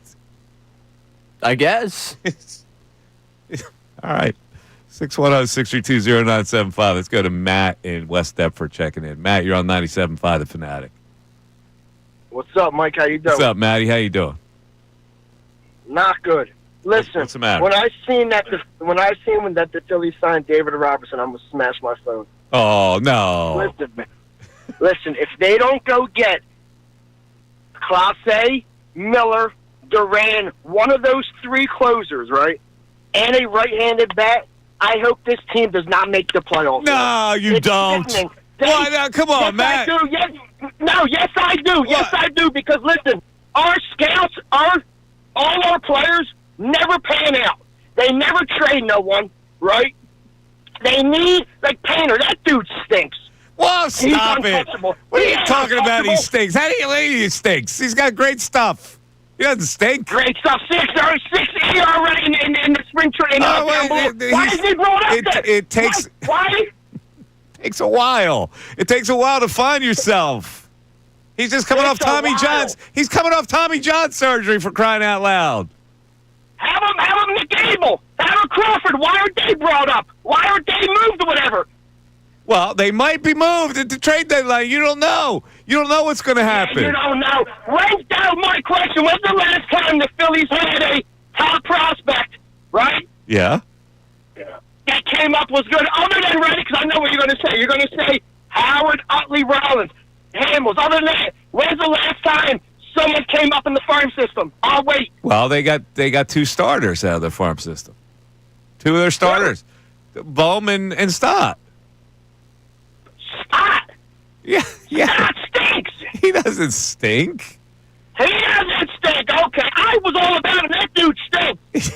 He doesn't stink. You're being too hard on him, Matt. Listen. Question.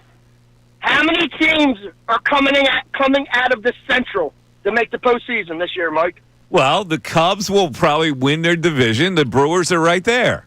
That's it. That's it? Yeah. All right. How many teams in the NL West? The NL West will be the Dodgers and the Padres. All right, and then how about the NL East? The Phillies and the Mets. All right, so if you're forgetting about question, who's a better manager, Tito or Rob Thompson? I like Terry Francona as a manager a lot. Okay. I think he's got that Cincinnati Red team overachieving. They've got a shot to make the playoffs. I don't think they will though. Okay. Yeah. Say they do. Say the 3 teams out of the Central, right? 2 teams out of the West. There's only 1 team coming out of the East. If they don't make any moves, you think we're better than the Mets, honestly? Yeah, I think the Phillies will win the division, yes. Regardless if they don't make another move, you think the Phillies are winning the NL East? Yes. I actually think they'll either win the NL East or they'll be a playoff team anyway. All right, Mike. Now listen. All it's right, nice talking to you, man. Have a all good right, one. Matt. Wow, he got calm all of a sudden. What happened? He was like fired up, my man. I guess maybe you compliment Francona. That was the point of the call. Is that what it was? I don't know what tapered him off. He was looking for the A answer, and he found it? Yeah. Just didn't have the second cup Francona of does coffee. it good. I don't know what he does, but he always seems to have his teams overachieve. Like all these years with the Guardians, they overachieve. This Cincinnati team is overachieving. 610-632-0975. There must be something good about him. Now, unfortunately, we only have the frame of reference when the Phillies stunk, and he couldn't really do anything with that team. Mike Missanelli Show continues on 97.5 The Fanatic. The summer.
Really? Yes. He became the enemy in your household. Correct. It's interesting that he became the enemy when I thought all along, I always had the opposite reaction to that whole thing. That it was the Eagles who were the enemy. Right. I've heard you go down this diatribe before about why he was. I go, like, they brought him in. He had poor representation, first of all. And he had a contract where the Eagles could get out of it within 2 years. And he thought he was signing a 7-year deal. He wasn't sophisticated enough to realize that these contracts in the NFL they can cut you, and the remaining 5 years in the contract would be irrelevant. And I go, like, when you poke a bear like that, how do you expect that he's going to act normal? Where on earth has he ever acted normal? So you brought in a guy out of desperation. Well, all those years where you told the Eagle fan base that wide receiver wasn't that important. You didn't really tell them literally, but you told them by putting out mediocre guys year after year after year. And then finally, you break through, and you go out and you get this guy. He makes all the difference in the world, and then when he realizes that his contract is bad, you then poke the bear even further. Now, what did they? Now, this was a Joe Banner error, right? So, like they had, they were going like they thought he was going to conform to them, and I'm going, how misguided could you possibly be? And they wound up blowing up the whole thing. Everybody got, well, T.O. blew up the. Yeah, T.O. did blow up but the Eagles blew it up because they provoked it. I mean, in retrospect, you need to give that man what he was deserved. Well, you at least have to talk to him. You can't, like, what they did was they put their back up against him. And what was he going to do? Like, he's nuts. You put your back up against a guy who's nuts and expect him to be normal? I could never figure it out at the time. I go, you've blown this thing to pieces. All you had to do was call him in and go, listen, we're gonna take care of you. Just, hang with us. You're a very important person here. We're gonna take care of you. We're gonna, we'll do something with the contract. We'll get with your agent. Blah blah blah. To like handle it with some tact instead of going right up against him. No, we're not gonna do anything. He's got a contract and that's it. Can't do that. I wish they would have made it work, Mike. It blew up the whole thing. Think about that era, what it could have been for a while. And that thing divided the locker room. It blew up. It had one side going against the other. There were fights. Yeah, I mean, you went from a team that was perennial in to one more run with that group. So mismanaged. And Andy Reid mismanaged it as well. And now, he knows better now. He actually, he had a star player shove him on the sidelines. And he's all good. Yeah, he's all good because he learned.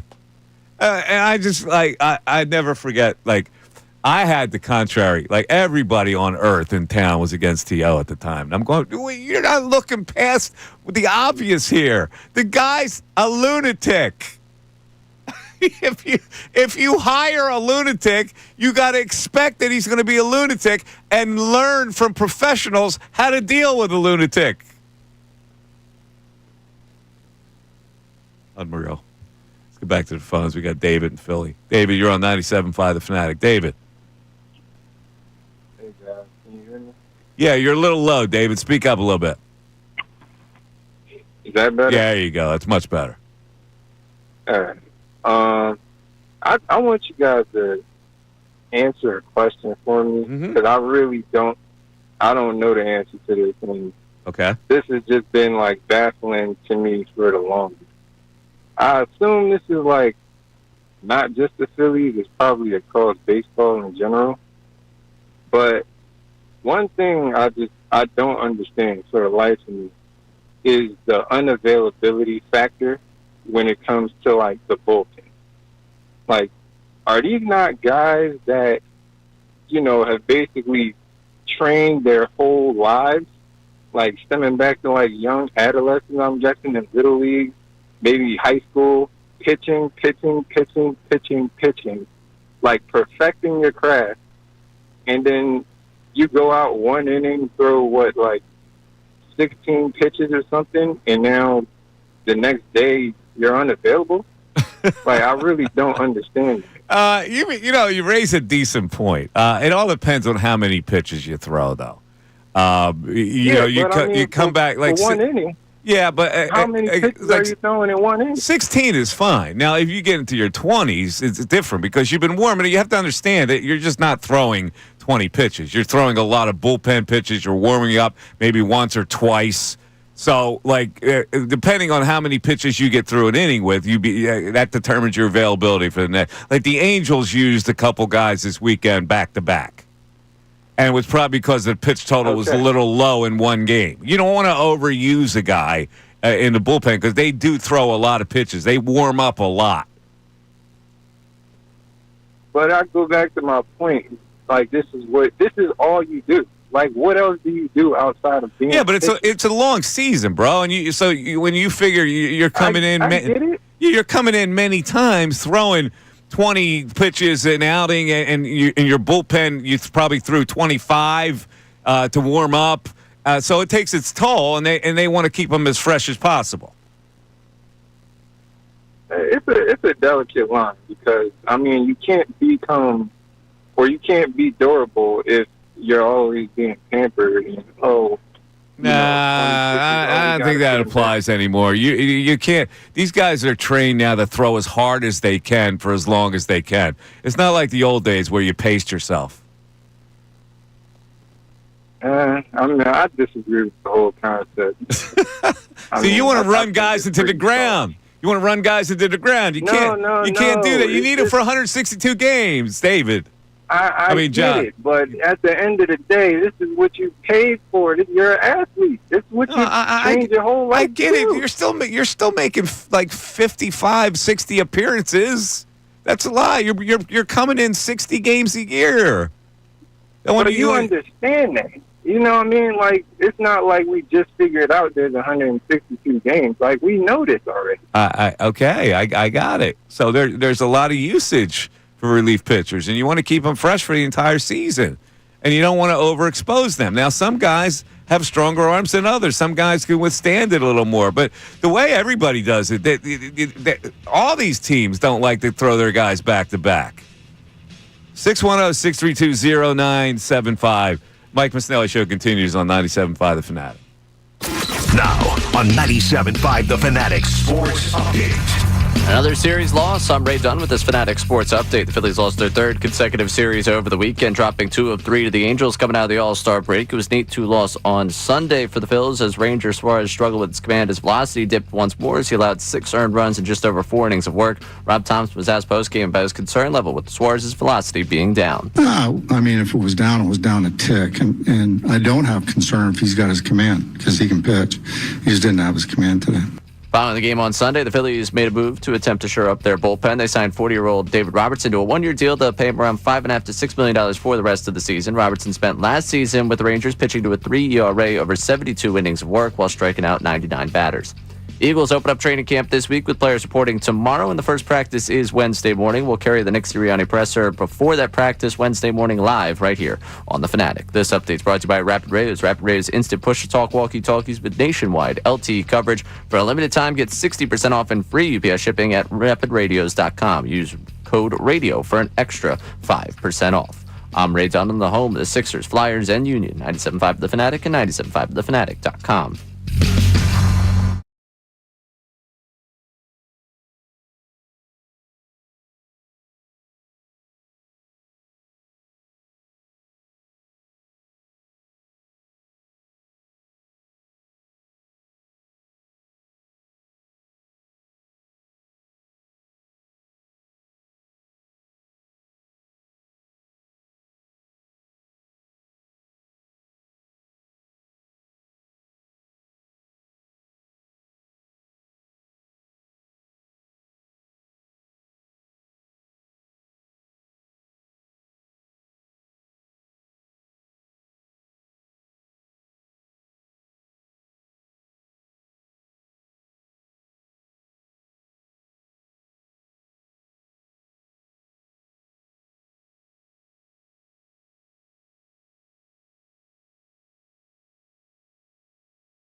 12:56, Mike Missanelli Show. I made a mistake of having a peanut butter cracker. You're running the same Skittles problem. Yeah, well, it cleared up pretty good. Good. Yeah, but, peanut butter crackers kind of lingers. It does. Certainly does. It's in the crevices of your mouth. It lingers in there until your mouth can wash it completely. Got a coffee over there? I do. I do have a coffee. Yes, I do. Let's go back to our text board here and see what we have, the variety of things that we've talked about today. Yeah, we got both Jasper and Joe agreeing with you on the Eagles and T.O. that they both think that the Eagles totally botched that situation. It's so sad. It really is. Because I remember being there the first day of training camp when they got him. And all the excitement that followed. T.O., T.O., T.O., T.O. It was insane. I've never seen anything like it. And I'm thinking, I think that would really set McNabb off. McNabb never got that kind of adoration, ever. And here it is, this new guy, T.O., coming in, and he's like, the God has come in to save the franchise. And the fans were just all into it. And he was that popular. And then it all just blew apart. And I go, man, what? This is the biggest, maybe it's the biggest example of mismanagement in Philadelphia sports history. That's where I come down. Yeah. On it. I mean, they just messed that up 100 different ways. Just think about this. Here's a guy that was like almost a savior until he got hurt. And then he plays in the Super Bowl. He has 9 catches with a plate in his leg. And everybody's like, man, this guy's a warrior, blah, blah, blah, blah. And within a short period of time, he's doing sit-ups at his house in Morristown with a media circus reporting on this every day with the agent coming in going, next question. It was insanity. He should have been a legend of all legends in this town, given the performance of the Super Bowl, given what he could elevate them to. The only thing that came close to that was the Larry Brown, Allen Iverson thing. When you think about it, like all the stuff that's gone down. Well, there was the Lindros controversies. There was the Larry Brown, Allen Iverson thing, and there was the T.O. thing, all within a 10-year span. And from 1 to 3, how would you rank them in terms of just lunacy to cover? It doesn't get any more loony than what T.O. did. I mean, seriously. You're talking about the guy's having a press conference on his driveway doing sit-ups. Like, if that's not national news, I don't know what is. It's true. It's insanity when you think about it. Like, people are looking at Philadelphia like, what is this, a nut town? Hey, you can't question whether or not he was working out when he's working out right in front of you. All right? You can put that to bed. He's getting his workout. How could this possibly happen where this nut is doing sit-ups in his driveway, holding court with a bunch of reporters? And yet you should give him whatever he wants because he's damn good at that football thing. Really, is there any coming back from that? You can't come back from once it gets to that point where they send him home. The quarterback rips him. Oh, no, he rips the quarterback. They send him home. He comes out of his house and does sit-ups on a sit-up board in front of people, telling the world how the Eagles screwed him. Yeah, it's over from that point. You can't come back from There's it. no coming back. No, and then this agent has to fly in and have another presser where I was that on his driveway also? I forget where that press conference was. And Drew Rosenhaus comes in. And next question. My God. I miss those days, right? I miss those good old-fashioned controversies. Yeah, it was, I believe, also out in front of his house. It was in front of his house. Yeah. It's 1 o'clock. It's the Mike Missanelli Show. 610-632-0975 is how you get in. You're listening to WPEN HD1, Burlington, Philadelphia, Beasley Media Group Station, broadcasting live from the Comcast Business Studios, powering possibilities. If anybody has any memories of that, I'd love to hear your memories of it, because it was being in the media. I was literally salivating. As a sports talk host, I was salivating at that whole thing. And I was ran every day, and everybody was on the Eagles side except me. And I'm battling with people about, it's the Eagles' fault. The Eagles messed this whole thing up. How so, Mike? He's out of his mind. He's going into his driveway and he's ripping people. I go, you got to understand, he's nuts. People, you're judging him based on a normal human being. You can't do that. Let's get John. And where is he calling from? What is that? What is that, Ray? Klein Township. Oh, Klein Township. Where's Klein Township, John? Up by Hazleton, Mike. Oh, okay. All right. Gotcha. Hey, I always agree with you. I love what you have to say, but I got to disagree with you on a couple things. Okay. Matt was hitting right on there with Start Stinking.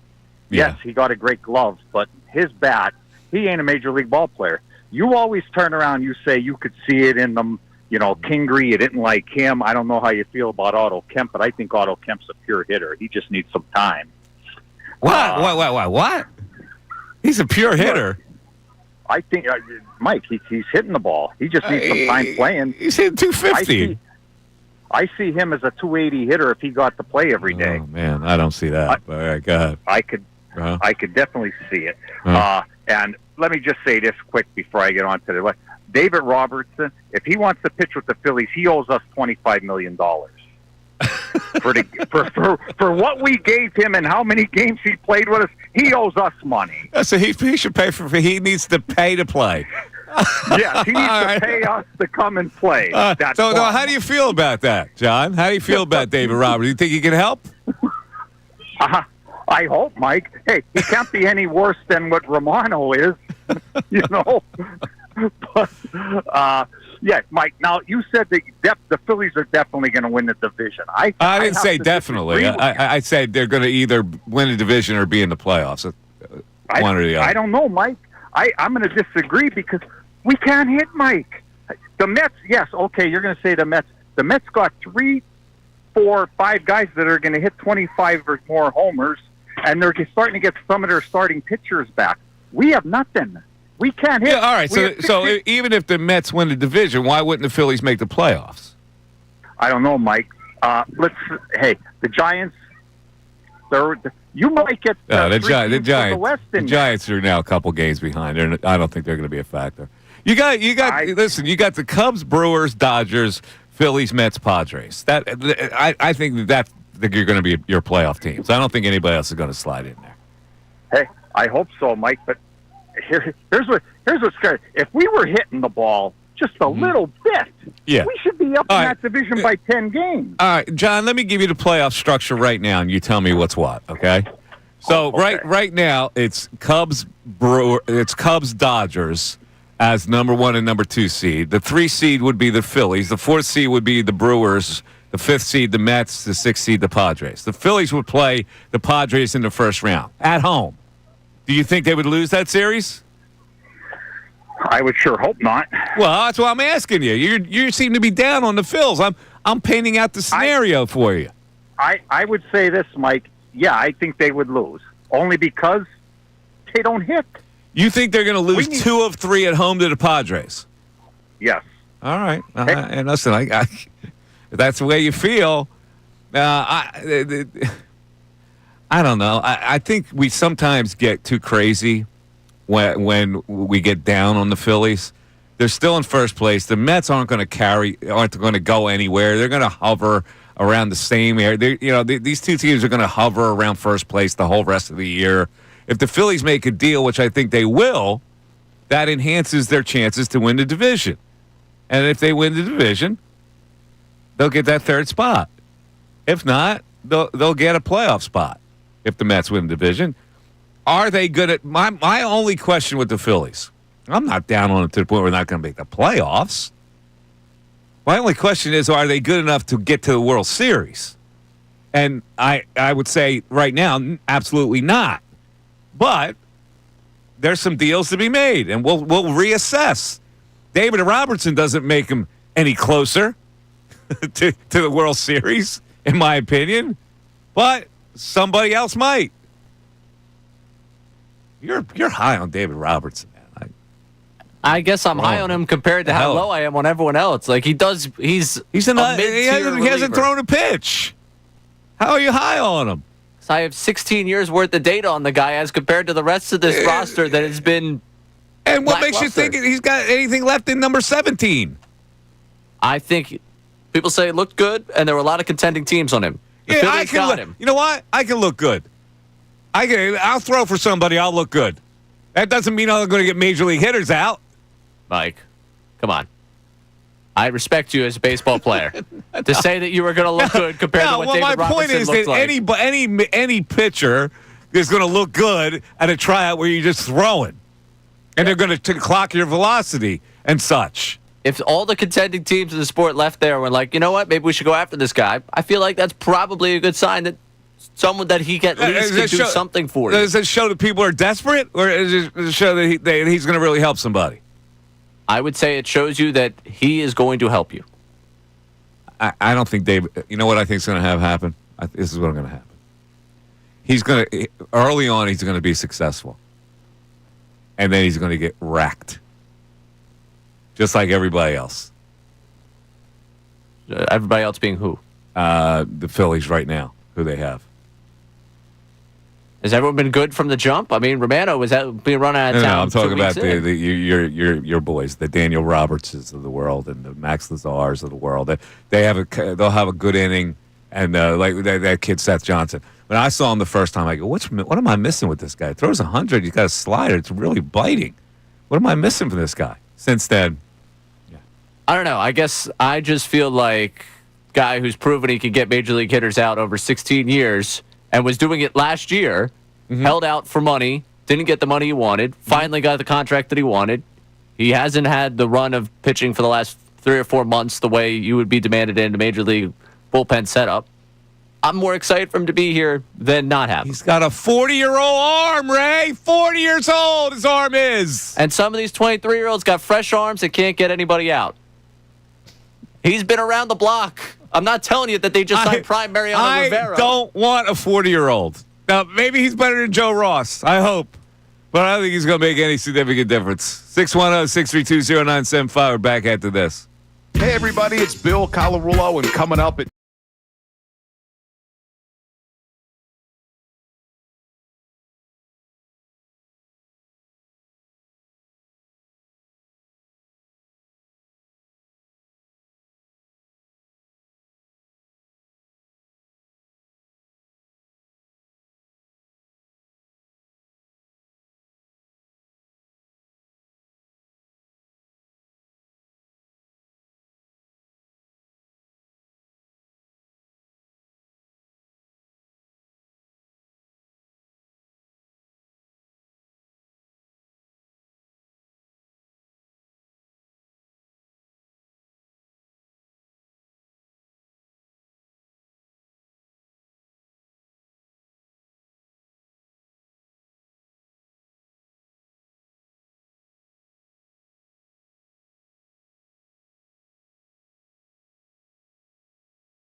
All right, hold on one second here. There's a place. I might have to get royalties here. Somebody just sent me a place called Taliericio's Ultimate Gourmet in Red Bank, New Jersey. Looks like Middletown. It's in Middletown Township. Oh no, it's in Middletown. Oh, where's Middletown? Is that Jersey or PA? Anybody know this? It's pronounced. It's spelled Taliercio apostrophe S. They have a sandwich. It's called Your Sister's Ass. No. Yes. Stop it. He sent me a picture of it. The sandwich is called Your Sister's Ass. You're kidding me. No. You're the first person I thought of with this name, the special sandwich today at Taliercio. I can't even pronounce that. Taliercio's is called Your Sister's Ass. Yeah, it's at Red Bank. Is it in Red Bank, New Jersey? Yes. What's that? Is that Middletown? Middletown, yes. Middletown Township? I guess so, yeah. There's a deli at Middletown or Red Bank, so I guess there's two of them. All right. Taliercio's. We think they're listeners? Let's see. Probably got to be listeners to call it the thing Your Sister's Ass. Trying to see how close they fall in the. Okay. And would you buy a sandwich called Your Sister's Ass? No, I would not. I understand the marketing gimmick. I understand what you're going for there, but I'm good. Thank you, though. I'll pass on that offer.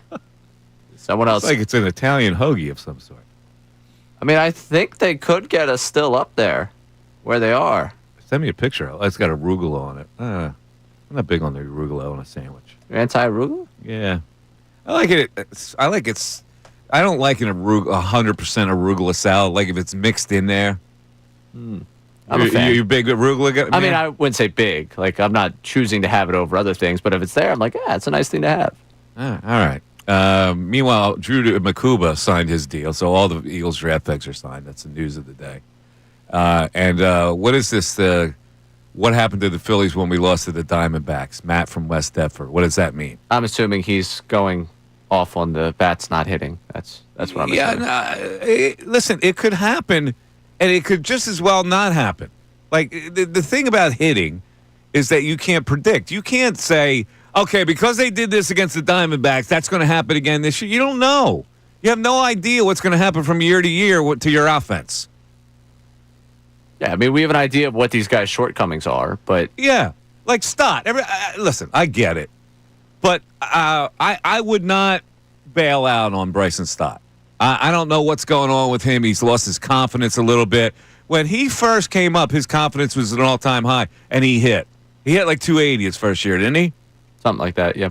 So he knows how to hit, and he's a really good second baseman.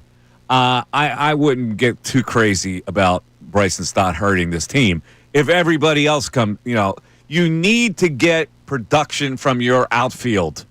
That's what you need to get production. Second base, a lot of teams don't get production from second base.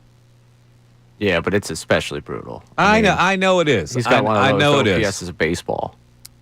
But they don't trust Sosa enough to put him in there for Stott. They just don't. Well, I mean, they finally pinch hit him for Stott against lefty. That was they did. Pretty big development in the second base platoon role. It was a big development. And, fortunately, Stott did not act like Castellanos. That was nice. And ripped the manager. And he's not going to do the Kepler thing and not enough playing time, so that's good. Uh-oh. Guess who's calling in today, Ray? He must have been listening a little earlier because Ish from Levittown's on the line. This is bad. This is very bad. What's up, Ish? Hold on. Sorry, Mike. Hold on. Can I get 2 chicken fajitas with hot sauce? Yeah. Hello? Yeah, go ahead. I'm sorry. Okay, Mike. I don't know what everybody's confidence is in his Phillies team. Like, you guys were just talking about Stott isn't hitting. Harper is finally hitting and Schwarber's hitting. And Alex Bohm is hurt. I have a question for you. So if we just signed Dave Roberts, right? So if Dombrowski doesn't go out and do anything, what do you think What do you think? Do you think that the season is done and over with, or? No, it's not over with, but opinion. they're not contenders for a World Series if they don't add. Okay. Yeah, I mean, they might make the playoffs with this team. I think they will. I think they're going to hold on and make the playoffs no matter what. But as far as being a potent contending team, I don't think that they would be. Because if you look at the moves he's been making the last couple of weeks, like he's been getting AAA players, and they just signed Dave Roberts. So I'm not saying this is the official move, but I don't know what's the next moves he can do. It wasn't. You can't do any worse move by saying Robertson. You can't do any worse. In other words, you'd rather have him than you'd have Joe Ross or Daniel Robert or any of these. I mean, Max Lazar or whatever. So he'll have that role. That doesn't mean that he's going to be in a high leverage situation late in the game. I don't think that he would be capable of that at age 40. But who knows? Ray's really high on Robertson. Ray's really high. Ray's here, by the way. Ray's here. Oh. Yeah. Hey, Ray, how are you? Hey, Ray, I heard you like the signing of Dave Roberts, the 40-year-old guy that can throw his little Tootie Woody, his little sinkers and all that other stuff, right? Hold on. I gave you perfect ammo a little earlier in this show because Connor Thomas on the morning show said that he was going to go out to brunch with Ray. Now, that would have been gold for you. How did you miss that? I was at work. You missed a golden opportunity, and you came up small. First of all, it's not Roberts, it's Robertson. Robertson. Well, I was ordering my chicken fajitas. I'm sorry. Where are you at ordering chicken fajitas? Where are you ordering that from? Chili's. Chili's? Yeah, they got a. Didn't the Chili's around here close down? Does Chili's do drive-through? It sounded like he was talking on a drive-through. It did sound like that. Maybe he was on the phone ordering something for pickup. He's got multiple phones. We got issue with the burner phone now. Dave Roberts. Yeah, they signed the Dodgers manager. Dave Roberts. See, I don't know. See, he opens the call. I don't know if he's that superior intelligence that he's just messing with us, or he's just a goof. I think he was messing with us on that one. I think the fajitas thing he had to be messing with us. So that was he decided that would be a good way to enter the phone call. I think he's realizing that his one lane of trying to make fun of me, he's run out of content. Oh, okay. He's trying to find a new lane here, and I think he's starting with the oh yeah. All right. I'm dazed and confused. So, yeah. So this place is called Tallurico's. That's what it is. Tallurico's, not Calurico's. Tally starts with a T. So this is your sister's ass sandwich. Can anybody verify that for us, that they have your sister's ass sandwich? And can you go further to find out whether we're owed royalties on that? 610-632-0975, back after this. Now on 97.5 The Fanatic Sports Update. Another series loss. I'm Ray Dunn with this Fanatic Sports Update. The Phillies lost their third consecutive series over the weekend, dropping 2 of 3 to the Angels after an 8-2 loss on Sunday. Ranger Suarez struggled with his command, and his velocity dipped once more as he allowed 6 earned runs over just 4+ innings of work. Rob Thompson was asked postgame about his concern level with Suarez's velocity being down. I mean, if it was down a tick. And I don't have concern if he's got his command because he can pitch. He just didn't have his command today. Following the game on Sunday, the Phillies made a move to attempt to shore up their bullpen. They signed 40-year-old David Robertson to a 1-year deal that'll pay him around $5.5 to $6 million for the rest of the season. Robertson spent last season with the Rangers pitching to a 3 ERA over 72 innings while striking out 99 batters. The Eagles open up training camp this week with players reporting tomorrow, and first practice is Wednesday morning. We will carry the Nick Sirianni presser prior to that practice live on Wednesday morning. This update is brought to you by Rapid Radios. Rapid Radios instant push-to-talk walkie-talkies with nationwide LTE coverage. For a limited time, get 60% off and free UPS shipping at rapidradios.com. Use code RADIO for an extra 5% off. I'm Ray Dunn on the home of the Sixers, Flyers, and Union. 97.5 The Fanatic and 97.5thefanatic.com.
Big games ahead for your fighting Phils against American League teams. Well, actually more than that, but these next 6, 3 against the Red Sox, and then at the Yankees for 3. So tonight, Zach Wheeler against Walker Buehler.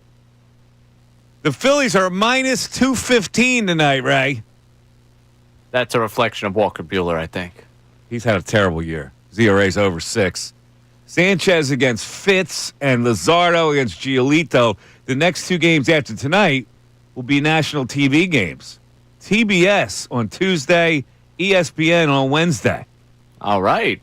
How about that? You get a little national action. And then the first game of the Yankees series is on Apple TV Friday night. And there is the ability I saw, because the 5th starter spot's been a talking point, and Walker obviously was slated to start that game. Yes, he is. With the day off Thursday, they could afford to skip him in the rotation. Go back to Wheeler? And they would get, Suarez. Suarez. But I don't think that they would do that with Suarez if he's struggling right now. You got to give him an extra day. Give him the extra day. Yeah. But, oh man, and they did say Walker was going to make his next start. In Yankee Stadium? Bet the over. All right. And then, of course, they get the bop, 3 at the White Sox. And then the big Detroit Tigers series, man. That's going to be interesting. It's going to be a really fun series. Try to get tickets to that Saturday afternoon game, maybe. Probably know a guy. I love an afternoon game. Saturday afternoon's an elite time slot. It is. 4:05. The 4:05 Saturday game is perfect time. Perfect. You hang out down South Philly and grab some pasta afterwards. Yeah. Or, hit the town afterwards. Well, that's you. You're a town hitter. Yeah, but I'm saying it has something for everyone. Yeah. You go to South Philly, get some pasta afterwards. You can hop on SEPTA, head down to Center City afterwards. I got you. Let's go to Tom and Andy in Lambertville. Andy, you're on 97.5 The Fanatic. Hey, how's it going, Andy? How's biz? Hey, good afternoon, Mike. Good. How you doing? I'm doing well. Is Ray there? Yeah. I mean, listen, I want to talk about the Phillies, but I just have to do a little caller crime right now. Okay, go ahead. First of all, 2 callers ago, that guy John. Yeah. He said, Otto Kemp is a pure hitter. I'm like, your sister's a pure hitter. I'm like, come on, bro. What are we talking about? Yeah. And then you got Ish. His jokes are at the worst case of diarrhea. I'm like, come on, Ish. What you got sound effects going there or what? Yeah, I got these little buttons that my wife bought me so we don't have to talk to one another anymore. So anyways, Ish is a dope, and then another guy, John, Otto Kemp is not the answer. Yeah. And also, I want Kepler out. I swear. He could just get on the bus and leave. I don't care. Just give him his money, and he's getting I'll put Ray Dunn in left field. He's getting booed on every at bat these days. And then what's the last guy? Ish, Dave Roberts. Wasn't that the guy from Action News? The weather guy. Dun dun dun dun dun dun dun. You remember Dave Roberts, right? That's the father of David Boreanaz. What are we doing here? These callers are driving me nuts today. I hear you. But that's anyway, what's fun about it. David Robinson, I don't know if we're getting a guy from the Naval Academy and the San Antonio Spurs, but this bullpen needs more than that. And if Dombrowski and if they don't do anything to improve this bullpen, and I know Colby, some of these baseball guys out there are like, the bullpen might not make a difference. But, if it's 2-2 in the ninth, it's going to make a big difference. The bullpen always makes a difference. Yeah, it always makes a difference. They got to get a closer. They got to get a legitimate closer. Listen, Andy, this is what I'll tell you. Don't confuse the acquisition of David Robertson for something that they're not going to do. That's not a replacement for anything. It's just a guy who's better than the Schlemiels that they brought up. Yeah, but I don't want to see Tanner Banks or Ross coming in the 8th inning in the 2-2 game in the NFC. Robertson that sound effect. Robertson replaces the Joe Ross spot. So you won't have to put up with Joe Ross. Yeah, is Joe Ross going to be the first to go? Who do we think is going to be the first to get? They'll drop a guy to the minor leagues, one of those guys. Which one do you like? Which one do you don't like? Which one should go down first? Daniel Roberts, Lazar. Lazar will probably stick. Yeah. Or who's the other one? Seth Johnson. Seth Johnson. I mean, he's going there. You've said about Seth Johnson. It's exciting what he has. It's about using what he has. I don't get why he's not better. No. I just don't get it. He's got certainly enough stuff to be better than what he is. That's where I focus on the player itself. You got stuff like that, dude. People would kill for your stuff. Harness it. Work on command. Do something. By the way, Mike, I'm in the process of confirming this sandwich. Oh, you are? And its existence. Okay. So it does exist. Does exist. But I don't see it on the menu right now. No, it's a special sandwich for today. Well, see, they promoted it before. I found promotions dating back a while back. Really? So I've done some research on this one. All right, so how long have I been saying your sister's ass? Longer than they've been creating the sandwich. So I'm saying royalties are owed, at least a sandwich. Yeah, I mean, a sandwich would be great. Yeah. They call it, I guess, the YSA, but I can't find the YSA, they call it the YSA on the menu. Okay. Which is driving me nuts. Yeah, it's probably a specialty item that they don't put on the menu. The Mike Miss menu? You'd have to put it out on every day. You'd have to make it every day. They probably don't want to make it. It's probably so special, your sister's ass, that, it's it's worthy of a special. Let's go to Tom in Alabama. Tom, you're on 97.5 The Fanatic. Tom. Yo, Mike, how you doing? What's up, Tom? How you doing? Doing good. That guy's right about Kepler, though. He's brutal, man. Yeah, he seems to be done. He can't hit at all. Mike, the last time I was on your show, it was Tuesday or Wednesday when you had the general knowledge, right? And I get the question right, and then you go to Ray, and it's a music question, right? Yeah. And I don't know if he got it right. He pulled up. I don't think he did. And for like 2 weeks after, I couldn't get this song out of my head, Mike. I'm playing it. My girl's like, "What are you, crazy?" I said, "You know I am." I said, "What's wrong with me?" And then finally, about a week ago, I stopped singing it to myself. What was the song? Copa. Oh, by Barry Cantaloupe. That's it, man. Hey, don't undersell Barry, man. He ain't bad. Barry Cantaloupe. And you know what his hit song was? Looks like tomatoes. No, I write the songs. No, I'm just kidding here. You got it? Looks like we made it. Looks like tomatoes. Yeah? Right. I was doing a little riff on that, Tom. Yeah. All right. But anyway, go ahead. It's just like saying Barry, instead of saying Barry Manilow, I went Barry Cantaloupe. You get it? Yeah, got it. All right. Got it. Nice. Hey, Terrell Owens, yeah. Four Dimension. I got to come on here, and I've been covering him for 14 years, and there haven't been any other callers covering him in that market. So if he's listening, he needs to give me a shout-out. He broke his ankle, then he broke his ass for 6 weeks in the hybrid chamber deal, and he showed up on that field for Super Bowl 39. He's arguably the Eagles MVP that day, man. Yep. And, Andy Reid had given him his word before he signed that deal that if he had a good year, they would relook at that deal. Reid should have been on that the day after. I blame Andy Reid a lot for that. You're right. President of football operations at the time. Instead, he let it fester. Owens calls him on it. He tells him to go to hell and to shut the hell up, and not necessarily in that order to Owens. What did they think Owens was going to do? What? They didn't know Owens' reputation, and McNabb didn't help him any either. No, that was my whole point at the time. When you hire a lunatic, he doesn't turn into normal. You gotta maintain the lunatic. I tell you though, Owens, after that, they broke Owens' spirit, is what them two guys did, because he was never the same after that. Yeah. He never had that hunger. He never had that killer instinct like he did. They broke his spirit, man. Yeah, well, Tom, it's a dark chapter in Philadelphia Eagle history. But it was a fun chapter for me, man. I'll tell you. It was golden. 610-632-0975. We're coming down the home stretch. You want to climb in, please do. We'll get back to our text line. We got Uncle Frank checking in. The Mike Missanelli Show continues. Monday, July 21st, the Phillies dropped 2 of 3 to the Angels over the weekend. They still sit a half game up on the Mets in the NL East. The Red Sox are in town to start a 3-game series tonight. Zach Wheeler faces off against Walker Buehler. The Union played to a 1-1 draw Saturday against Houston Dynamo FC. They're back home Saturday against Colorado Rapids. The Eagles prepare for their title defense starting tomorrow as rookies and veterans report to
here.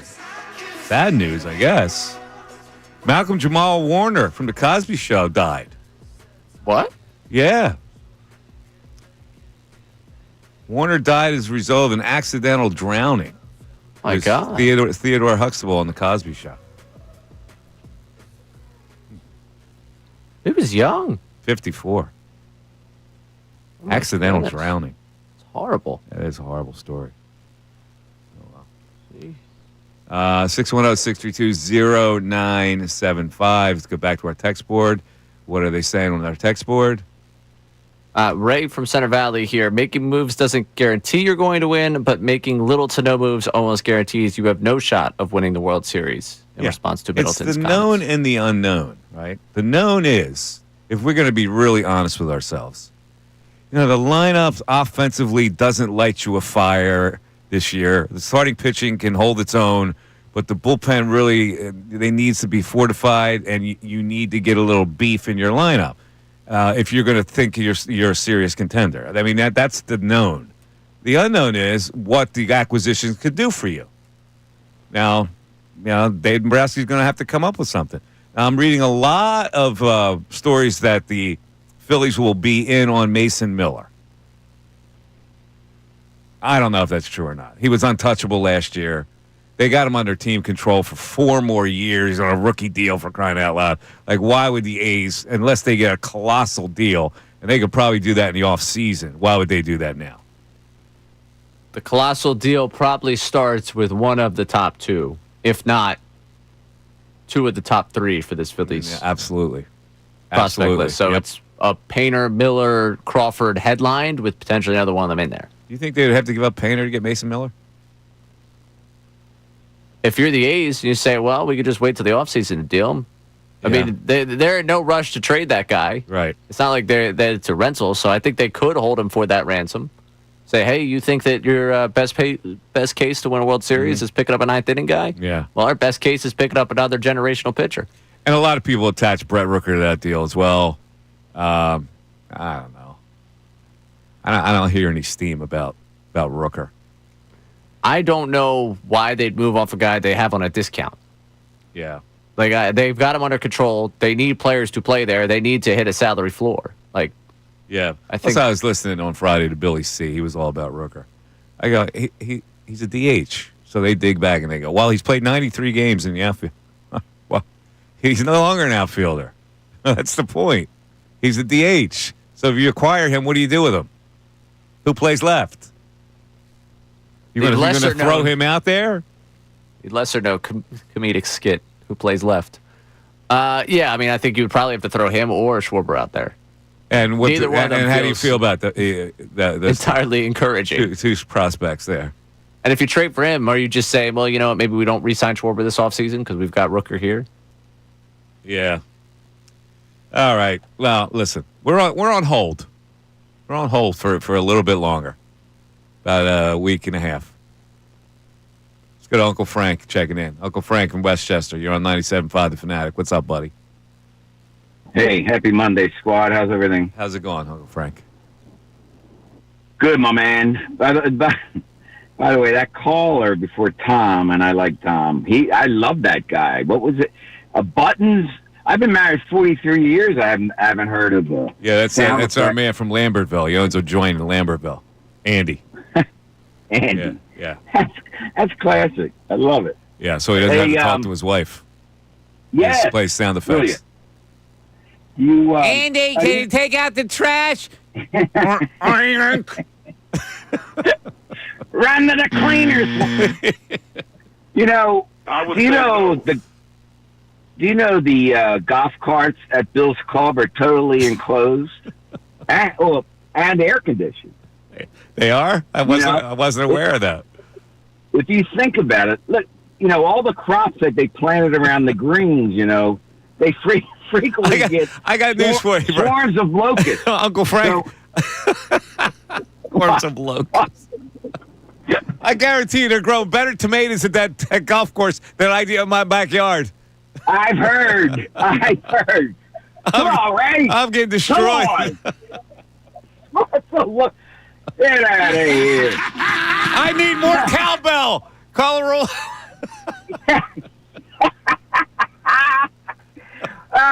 The cowbell sounding. All right. Yeah. Clubhouse. Yeah. All right, Bill hasn't played the track very much. He hasn't played. He's only played like once. He played with Ricky. Oh, no. That's right. It wasn't at the track. He played with Ricky at somewhere else. Oh, I thought he hosted Ricky. No. We found out it was at another course where they got some kind of deal. Did you ever see this course, Bill? No, I haven't seen Bill's course. He says it's nice, and the people that play say it's nice, but until I actually see it, I reserve the right to go moo.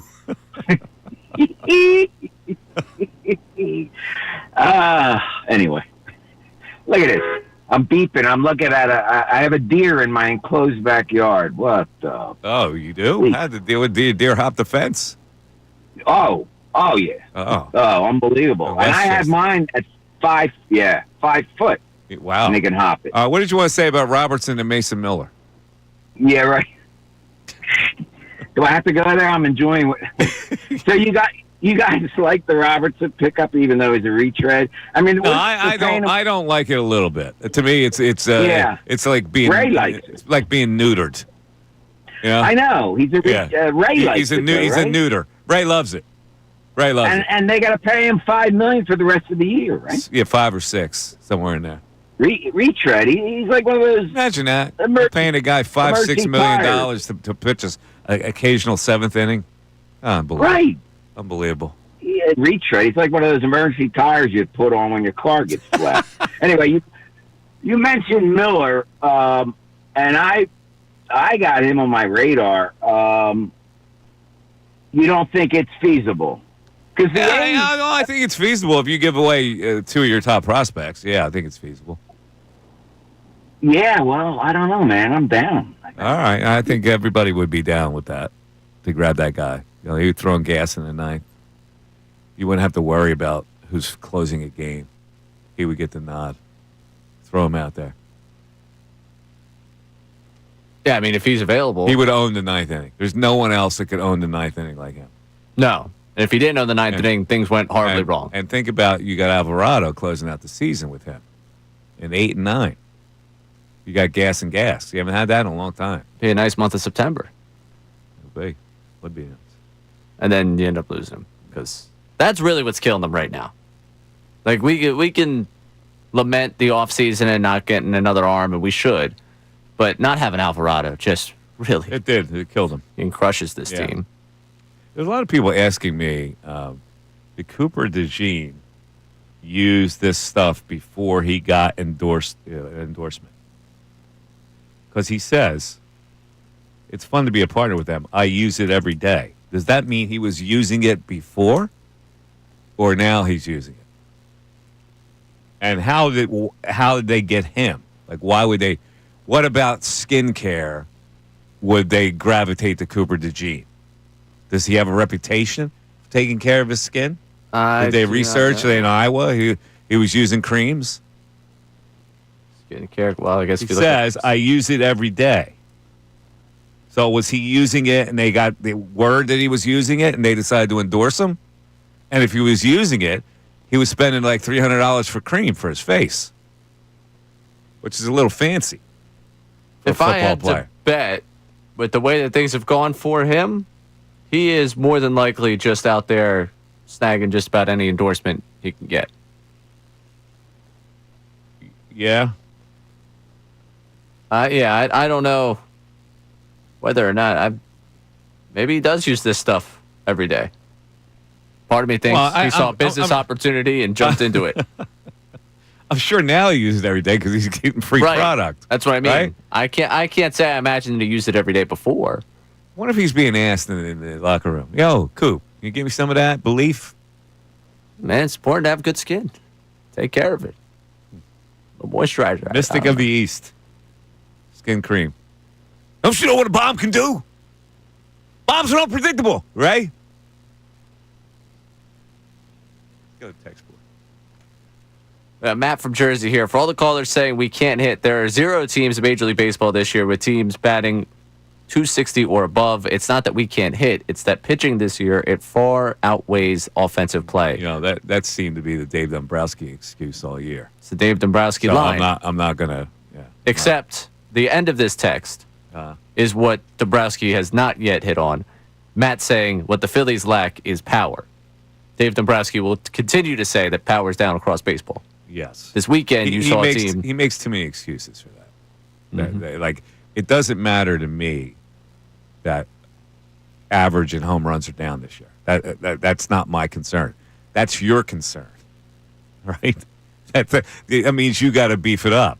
It's not contagious from one team to the other. It's just because teams around are lacking power. That doesn't mean you have to lack power. So acquire something. That's what I'm saying. What else you got?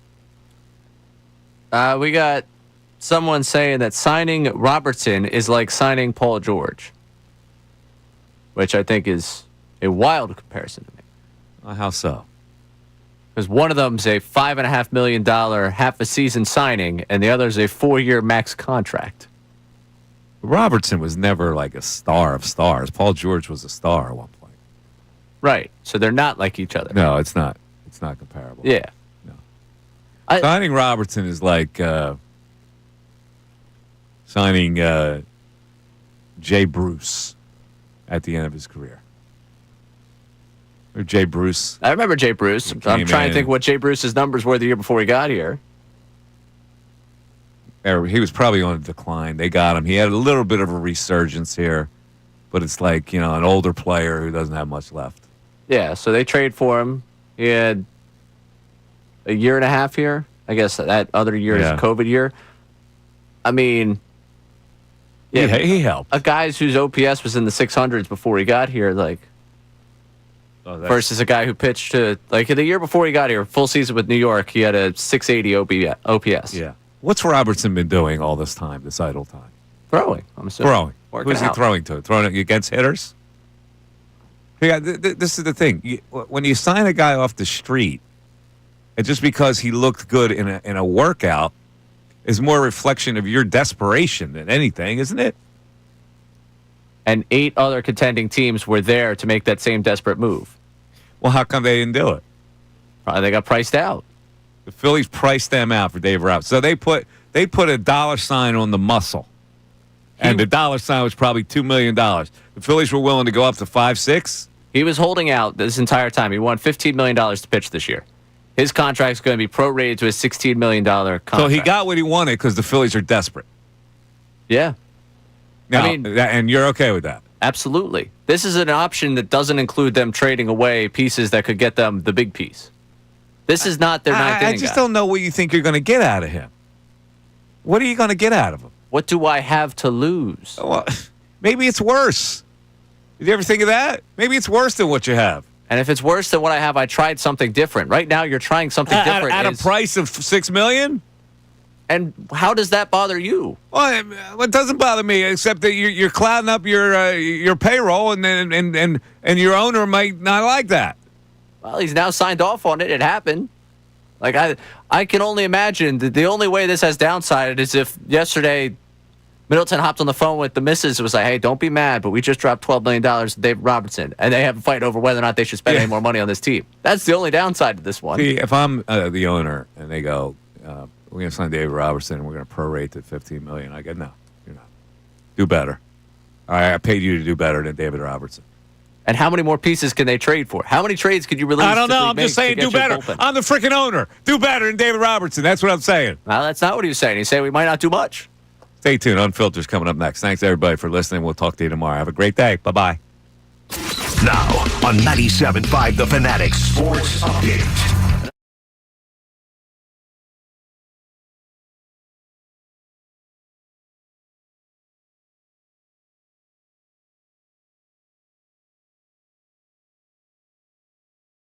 .72 innings while striking out 99 batters. The Eagles open up training camp this week with players reporting tomorrow in the first practice.